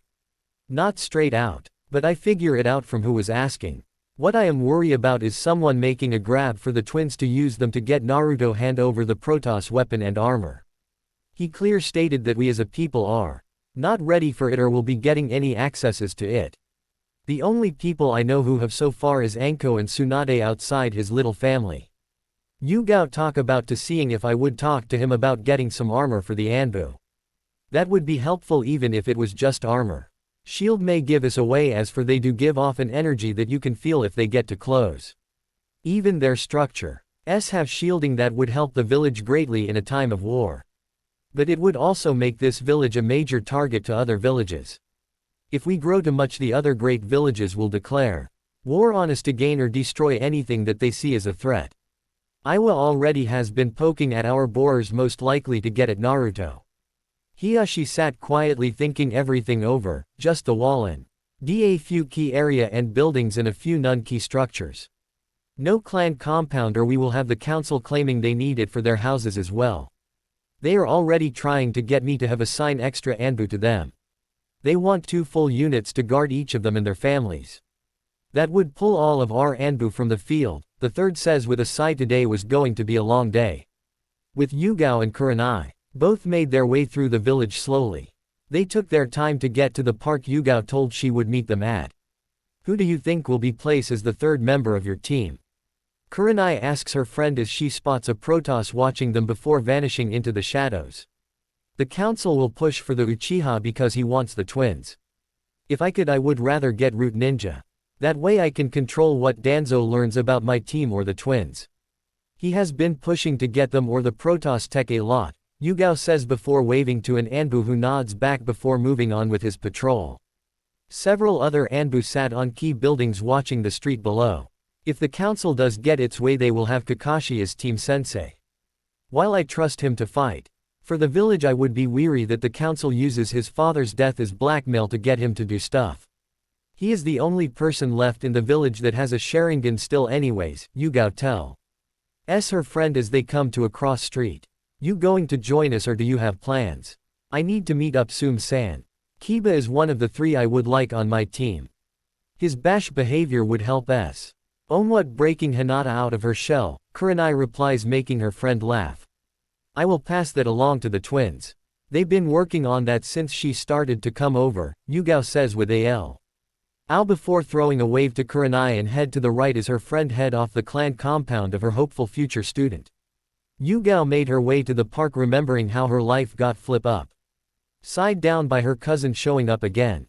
While at first she was upset, she later let it go. He did fight tooth and nail to make sure she kept her Anbu squad, even if she was not longer in charge of all female Anbu. When talking to him, Naruto told her it was play to hurt him through her and to punish anyone who was friends or family to him. Shaking her head, Yugao tries to not dwell on those thoughts. Her mind did turn to her family and wondering what he was doing with his team. So we are taking on the Zerg and trying to stop them from getting to the data centers, Naruto asks over the comm. Jim as his team took a transport down to the forward base. Sarah was going over her rifle and counting out her ammo. Enko sharpened her kunai before storing them away and making sure the paper bombs were ready to go. We do not know how long till the swarm takes over this area, so move quickly. My boys will be backing you up or take over if need be. Dr. Nurid says he will have transport medevac on planet help move you guys around. Jim replies as he looks over the main battle on the hollow screen of his flagship. There are 3 data centers that need to be destroyed. Dr. Nurid also wants us to pick up any survivors if we find any. Naruto nods his head and look at his teammate, friends who nod back, we understand. We will do what we can. The dropship lands near the command center, letting the team disembark away from some of the forward fighting. As Naruto, Sarah and Anko step off the ship, they look around as Naruto and Sarah remember what it was like to fight the Zerg. Anko, who never truly faced the Zerg, was shocked at how something she saw as something that could easily be put down was taking over the planet with ease. Naruto and Sarah moved to the ramp leading up to the base's group of war pig marines running up the ramp, followed by a group of Zergling and Mutalisk. Both Sarah and Naruto leapt into combat while Anko shakes off her shock of seeing the Zerg for the first time. Ringing her rifle to bear, Sarah quickly loads a round into the breach and fires at the Mutalisk as Naruto charges the Zergling with Spyblade on his arm out. Using his psionic power, Naruto throws 2 Zergling into each other, smashing their spines. Kami, I thought you two were joking about them, Anko says as she shakes the shock out of her and walks up to the 2. Sarah frowns as she looks over the city, seeing the Zerg everywhere. They were running out of time and the Zerg knew it. Naruto centers himself before his head snaps towards space as a warning comes in overall channels. Warning level 11 biotic detected. The Prince of Thorns has arrived. Well, this just got a lot harder. You two head for the second data center. I have the first one, Naruto tells them as he pulls out his staff, spinning it in his hand. Both Sarah and Anko gave him a flat look, telling him to rethink the plan. I am the only one who has a chance at slowing him down and staying alive. I will buy you 2 time to get to the third data center and destroy it. Sarah's eyes flash from anger to concern several times. Naruto and Anko both stop it. Naruto pulls Sarah close so their foreheads could touch. Anko turns and looks away, knowing this was just for them, even if it hurt a little seeing them so close. Sarah closes her eyes as she feels Naruto reach out with his biotic power to help calm her down. Promise me you will come back to me. The void would not be able to hold me for long, Naruto says, closing his eyes as well, blocking out every but them. I give you my word I will come back. Sarah opens her eyes and nods before pulling back. Grabbing Anko, she takes the first medevac that shows up and heads for the second data center. Naruto looks at the 4 war pigs that stood at the top of the ramp, looking down, ready to jump into action. You 4 hold the fort until we get back. Yes sir, one of them shouts with a salute him.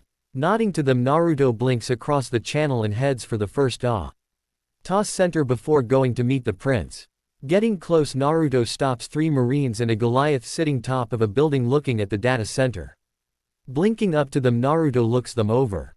All of them seem to have nothing wrong with them other than being tired and the fear of being killed by the Zerg. Grabbing one of the spare rifles lying on the roof, Naruto takes aim at the building generators and opens fire. The other 4, seeing what he was doing, join in, laying down a solid stream of lead and rockets into the building and generators. After a minute, the building starts to show signs of Weakening from the rockets, and with the generators starting to explode, the building finally collapses in on itself. Thanks for showing up. I thought we were not going to make it. We better get back to base, then head out for the other data center, sir, a captain rank marine asks Naruto, who shakes his head. No, I have another mission for you. A basilisk is on that island over there, take it out. We can get data from its DNA, and from studying it remain. Both can help us fight these Zerg. Do you understand me? The captain frowns under his helmet but nods his head. Loud and clear, sir. We will take care of the Zerg. Good, then return to base, rearm and get back out there. We are going to need to get this mission done quickly, Naruto says as he flags in a medevac to pick up the men as he blinks off the roof. Taking out a few Zerg, Naruto makes his way towards the prince. He was not worried about the prince being a class 11 when Zeratul was close to a class 14 and was told by him he had passed him in strength. While biotic the prince was stronger overall, Naruto had faith he was stronger. Still, do not let your guard down. This prince is what your mate is turning into. She started out as a class 9, now she is already a class 12. His burden tells him. Naruto nods his head before pulling out his staff and turning on his arm blades, all 4 of them. After the run-in with Duran, Naruto W. Orc on a way to gain another edge in battle. His plan was to make the Sai blades even more dangerous by adding a blade that could come out over the hand and the elbow at the same time. He went even further by having them spin around his arm so he would not get cut when his arm bent the wrong way. Adding in 2 fail-safes also made them safer so no flesh of the owner could be removed. Crossing a bridge, Naruto walks up onto the prince, who sat on a pile of rubble grinning like madman. Think of Joker's grin. He was covered in a brown exoskeleton with bone-like spikes coming out of forearm almost like blades. His hair was a sickly black bone-like dreadlocks, similar to Sarah's, only black and shorter. What skin that could be seen was a pale yellowish green with small darker yellow and green spots. Under his wrist Naruto made out a small hole. Looking back to the face of the prince, Naruto notes his eyes was a reddish-orange color almost like a sitting sun. His fingers were no better than claws, as the marks on the ground and ruble showed. So I finally get to meet my thorn in the side, son of Zeratul, the prince speaks, voice full of arrogance. Naruto also notes his teeth seem yellow and brown. Tell me, did you weep when you heard that the matron was killed by your father's own hand? Did you swear to kill him for what he had done? No, I did not weep like you wanted me to. But I did swear to kill who was responsible for her death, Naruto tells him as he removes his cloak and falls into his stance. While I may not to be able to send you to the void now, I can slow you down. Ah yes, Sarah Kerrigan, the ghost you saved, and in doing so left me to die, the prince shouts in rage as he leaps at Naruto, who eyes widen at what he heard. There was another ghost on the planet, but how could he have missed him? He checked everything before leaving the system. There was no human life signs of any kind, only Zerg. No hybrids either, so how did he miss him? Blocking a claw strike to his head, Naruto spins his staff trying to hit the prince's in the head. The prince uses his free right hand to grab the staff, making Naruto smirk. Zeratul was right about you. You do think you are a god, Naruto says before lashing out with his foot, making the prince slide back a good foot or so. The prince growls lowly before 2 bones-like wings come from his back. Ducking under one of the wings, Naruto spins his staff into the side of the prince's ribcage. The prince lashes out with the spikes on his arm. Naruto leaps back only to lose his Sai sword blade by having it slip in half by the spike. Better not touch those thorns, or let me touch you, the prince shouts as he charges, using both wings to try and pin Naruto to the ground or wall. Ducking under them, Naruto finds he is starting to move slower and harder time breathing. Looking around, he stops a small cut on his left arm. Oh, you finally note. Even if I just scratch you, the poison in your body will kill you within 5 minutes. And I am a god. Naruto coughs, spitting up blood and spit. Whipping away the small amount of blood on his chin from the cough, Naruto stills his mind as his body fights the poison. Covering himself in shadows, Naruto vanished to heal. The prince grins, waiting for him to show himself again and kill him. Naruto calls on his tenet's power to burn the poison out of his system. Once clear of the poison, Naruto blinks above the prince, bringing his staff down hard on his head only to be blocked by a wing. Why do you keep fighting when you know you are dead? The prince asks, wanting to know why human kept fighting like this sometimes. Naruto growls at him before being thrown into a broken wall and through it. Naruto growls as he digs himself out. Feelings his chakra starting to move in a weird way through his body, Naruto growls even more. Why do I fight? Naruto asks aloud, wondering himself what he fought for now. At first it was for the Dark Templars and his mother to bring honor to them. Then it was to keep Sarah and the twins safe so he could put a stop to the dreams and find a way back to his birth planet, and help start up a new Protoss empire. Now he did not know. Closing his eyes, Naruto tries to find a new reason. Only one thing could come to his mind. Opening his eyes, Naruto spins his staff, blocking another spear-like strike from the prince that was aimed for him. I fight now to stop a darkness that is coming. The prince growls before launching several small armor-piercing spines from the small hole under his wrist. Naruto vanishes again, leaving only a log in his place. Growling and screaming, the prince throws psionic storms all around him in hopes of destroying Naruto in one. Within minutes the small island is leveled. Rubble is now no higher than a foot or two. Crater holes cover island ether filled with rubble or water that plash into them. See that, father, even your strongest man could not stand up to me. Now I see why your battle ended in a draw. You have no control, Zara. Tool could have killed you with ease but did not. Naruto says as he reappears grinning like a fox. The prince looks him over and sees he is now covered in a red-like cloak that took the shape of a fox. Spinning his staff, Naruto seals it away before falling into his taijutsu stance, all four of his arm blades on and glowing a nice green color. The prince stands aloof before lashing out at him. Naruto ducks under the wing and blocks the other with his left arm before slamming his right hand deep into the prince's hip before using the same arm to elbow strike at the block wing and leave a nice deep cut in the prince. Cutting the wing, Naruto leaps back to watch the prince wounds close within a second of them being cut. So that is why it ended in a draw. His healing rate is the same as mine. Only I do not think I could grow a limb. I would not be so sure. Some of your ancestors from the Uzumaki clan been said to survive their head being removed only because another clan member was able to put it back on within 5 minutes. While no one wanted to try it, your own birth mother, Kushina, was able to grow her left hand back after it was removed. Still better to try it out at a later time in case you are wrong. Naruto tells his tenet before feeling his chakra starting to bubble near his skin. His ear twitches hearing a building being destroyed and smiles knowing only one more data center were left.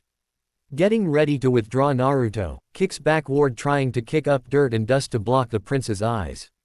The prince shoots forward screaming in rage only to stop when another figure shows up. What kept you, Orochimaru? I am sorry, my lord, but I had matter elsewhere to deal with. Duran will no longer be any trouble to you, Orochimaru says, hissing softly. Naruto looks at the Sannin and curse, seeing he was holding his sword. The Sannin turns his yellow eyes to Naruto and grins. My lord, let me deal with this Terran for you. You must find the data and get your queen. Very well, the prince says with a snarl. But I want him alive. He will be useful on breaking the Protoss.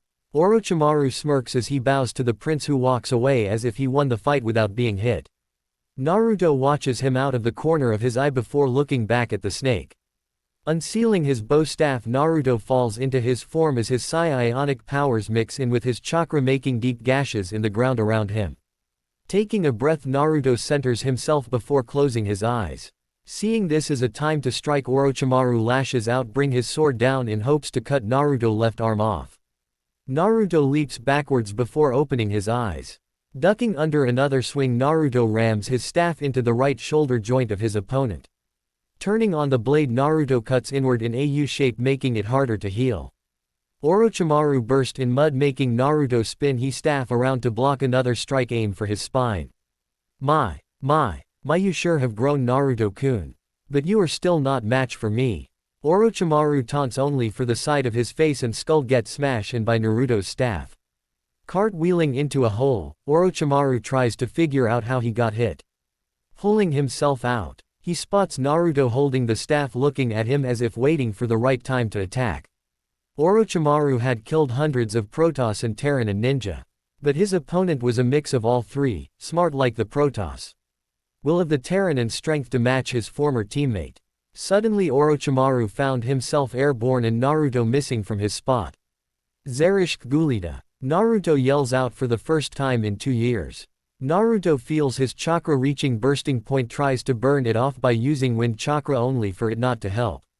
Looking at his left arm, Naruto notes his chakra starting to bubble up and out of his skin. Letting out a scream, making very Zerg, Terran and Hybrid on the planet stop in their tracks and turn to look for the being that made that noise. Sarah and Anko both stop and turn to the towering column of chakra that was growing in size. Throwing out his left hand and arm in hopes to get the chakra off of him, Naruto's eyes widen as 9 chains form from the chakra and shoot out before implanting themselves deep into the earth. Orochimaru, who had landed, eyes widen seeing the chakra chains. Biting back a curse, Orochimaru shots out hundreds of snakes from his sleeve in hopes of killing Naruto. He no longer cares about the prince. If Naruto was able to gain control and master the chakra chains, then Naruto could become far too strong for even leader Sama and the Dark One to take on together. Those chains could hold down the Kyuubi with ease even when the user was on death's doorstep. So a user who was about to enter their peak would be easily able to take on them. Naruto spots the snakes out of the corner of his eye and tries to get a defense up, but with the chains he was having some trouble just breathing. Orochimaru, seeing this, grin and laughs aloud, believing he had won. Only one small problem: Lady Luck was not on Orochimaru's side this time. Well, she never sided with him anyways, so why would she side with him this time? As if knowing their own art welder was in danger, the chains break free from the ground and join hundreds of other chains that burst from Naruto's back and left arm, before blocking the snakes. Orochimaru screams out before calming down. Taking a good look, he starts to grin. Naruto was painting those chakra chains had drained him. But the problem was, once a chain was summoned, it could be used freely with almost no chakra. If a person had full reserves and summoned 100 chains using only 5% of their reserves, they would only use 0.01% of their reserves to use them any way they want. Standing up, Orochimaru bows to Naruto. It seems we have ended this battle in a draw. I cannot get close to you and you are nearly out of energy. So until next time, Naruto-kun. With that, Orochimaru sunk into the ground, vanishing completely. Makin. Naruto growl in frustration on how much the snake got away. Looking at the ground, Naruto knew he was going to need to learn jutsu even if he found them clashing with his style of fighting. Using his staff, Naruto stands up before making his way to the last data center, hoping to catch up with his teammates. Naruto makes it only 2 feet before passing out again. With Sarah and Anko. Both Sarah and Anko could feel Naruto's chakra spike to a new height then drop. Both wanted to go and help him, but they knew they would most likely get in the way of whoever he was fighting with. Seeing no other choice, they got ready to take down the last data center. They had a good size force with them, but knew that it was still going to be hard to take down. Jim, do we have any nukes on hand? Sarah asks as she looks at the base in front of them. Sarah frowns as she sees many spore cannons set up around and throughout the base. Take one down and 2 more covered the area behind it. If they had nukes, she would just drop several nukes on them, clearing everything out, giving them a clear shot at the last data center. We got 3 here on standby, 2 more are being put together. If you give us a minute, I will get them primed for you. Jim replies as he looks over the battlefield from the bridge of his ship on the hollow board. He could see what Sarah was thinking. The only problem was the prince seems to be making a beeline right for her and Anko. Making a quick decision, Jim orders 2 of his tanks to turn into siege mode in hopes of slowing him down. You guys only got 5 minutes before the prince shows up. Looks like Naruto is fighting someone else, can't tell who. Damn. Anko, we have incoming time to bring out the big guns. Sarah shouts out to Anko, who nods her head before running through hand seals to summon her snakes. 3 large blue snakes appear on the ground around Anko, who points at the Zerg. All 3 bolt at the Zerg, eating and crushing them as they send some flying thanks to their tails. Sarah moves closer to the data center and takes aim at it as she locks in a nuclear strike on it. Anko moves to cover her, keeping any Zerg that got too close to her was put down hard. Rowing a kunai into Baneling, making it explode, Anko punches a Zergling in the head.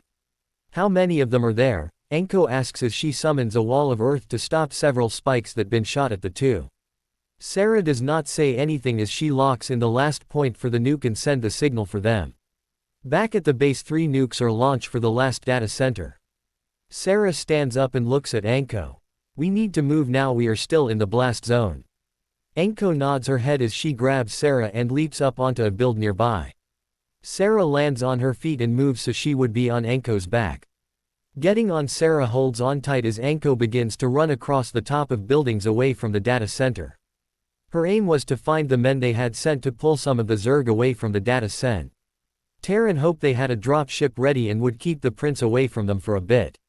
Seeing their men, Enko lands close to them and lets Sarah down. Private, get a drop ship in here now, nukes are incoming and we need to get clear now, Sarah tells one of the troopers near her who was ducking behind a blowout car. Nodding his head, the soldier gets on the radio. Need immediate evac right away at grid Charlie 589. We have nukes incoming. I repeat, we need immediate evac, the man says over the radio. For 2 heartbeats they got nothing back until a female voice broke the silences. This is Red Dawn leader, we are on the way. Can you hold for 2 minutes? Sarah takes over the radio. Red Dawn leader, you have less than a minute before those nukes touch down. You can lose a few ships or we all get taken out in the blast, up to you. Make it 15 seconds then. Launch a flare so we can find you. I am seeing Zerg everywhere with a few pockets of Terran, Red leader tells her as Sarah pulls out a flare gun and fires it into the air. I have a green flare, we are coming in hot, so be ready. We are doing no stop grab. Understood, we will be ready, Sarah tells them before standing up behind cover and shouting out orders. Evac inbound, coming in hot to a not stop pickup. We have 1 shot at this. Enko looks up as the drop ships begin using drop lines to hook onto everyone and pulls them up. Her and Sarah grab a line and feel themselves pulled up off the ground and into the ship. Sarah moves up to the cockpit to talk to the pilot. How many did we lose? We got all up, a few who step out of the way. I think they are going to hold the Zerg so we can get away. How long till the nuke land? Any second, so get back to base now, Sarah tells her as she moves back to sit down next to Enko, who was looking down at the floor with a blank look. Sitting down next to her, Sarah places a hand on her back. Enko looks at her before looking back at the floor. Both look up as a large explosion could be heard, making him let out a sigh. Let's pray that 3 will be all is needed to take that building down. How is you so calm about this? In this day alone I had more brushes with DH than I had back home on S-rank missions, Enko says, looking green now.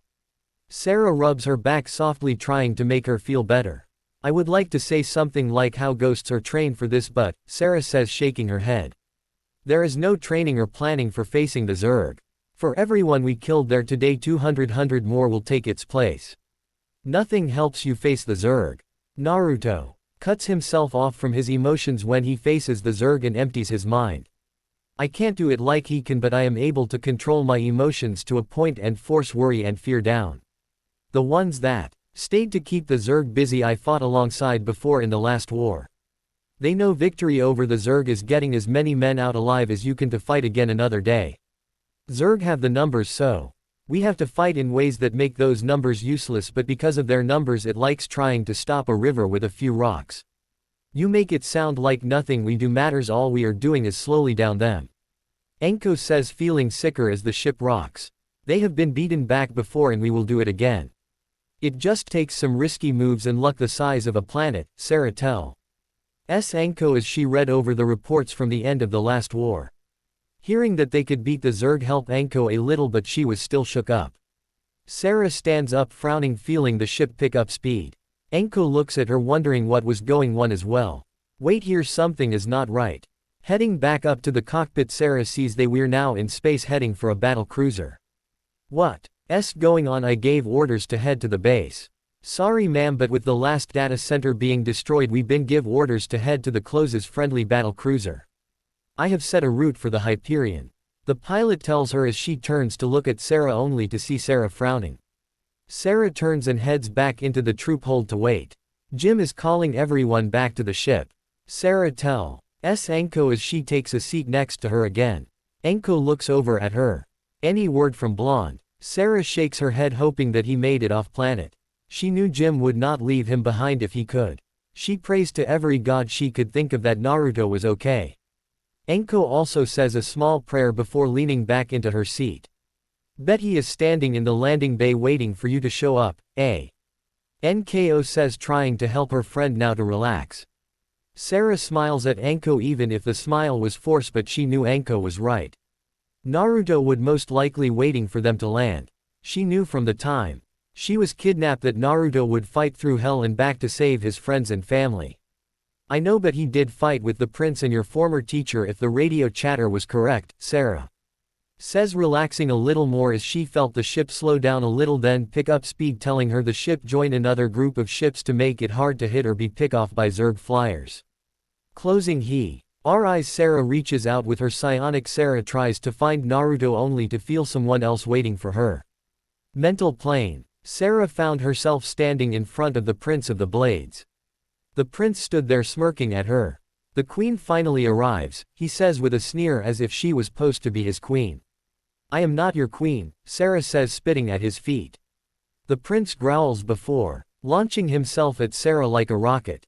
His left claw-like hand wraps around her throat quicker than she could blink and begins to lift her up off her feet.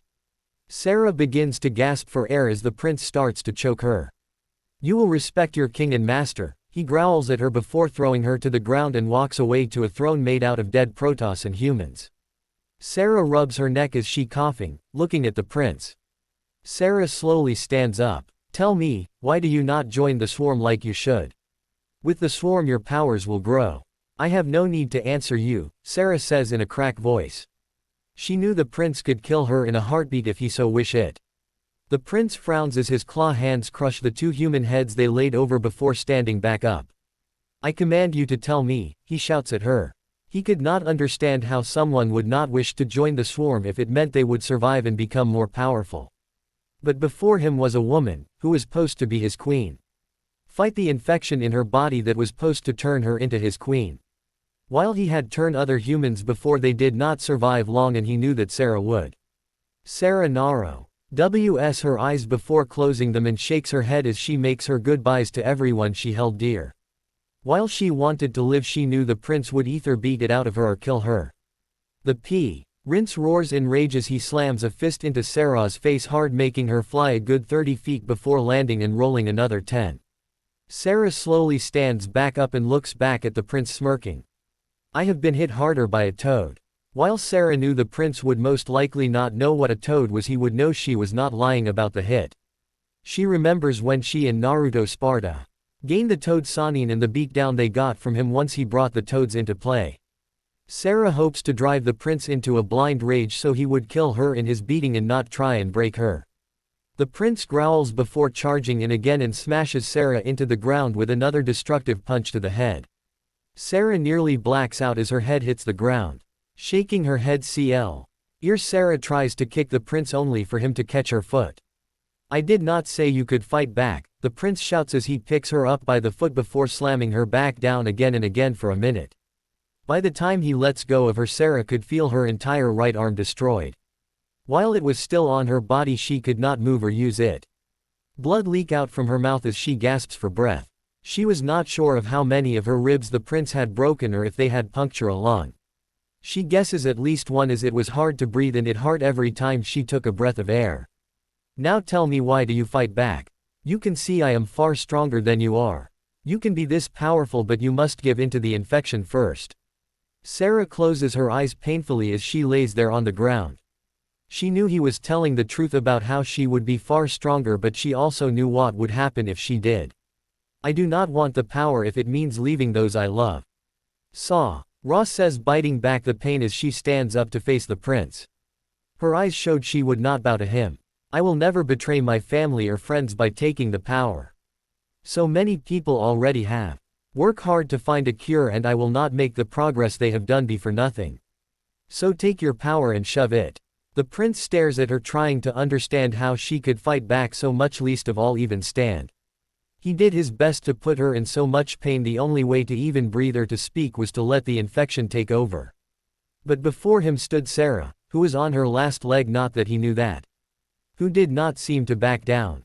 Then I will have to beat it into you that you will be better with the swarm than with the humans who will only use you or kill you. Naruto would never let that happen. Sarah says as she readies her body for more pain. He fears you and only keeps you close to make sure you do not run to me. You are a tool for him to use, the prince shouts at her, trying to break her. A different way. By the void, do you ever stop talking? A voice rings over the area. Both turn to see Tosh, Naruto and Zeruto all walking towards them. Sarah let out a brie. Seeing Naruto and Tosh both in the mental plane. While she had never seen Zeruto fight, she knew he could hold his own against the prince if he need to. Sorry for taking so long, Sarah. Someone did not want me to know about this.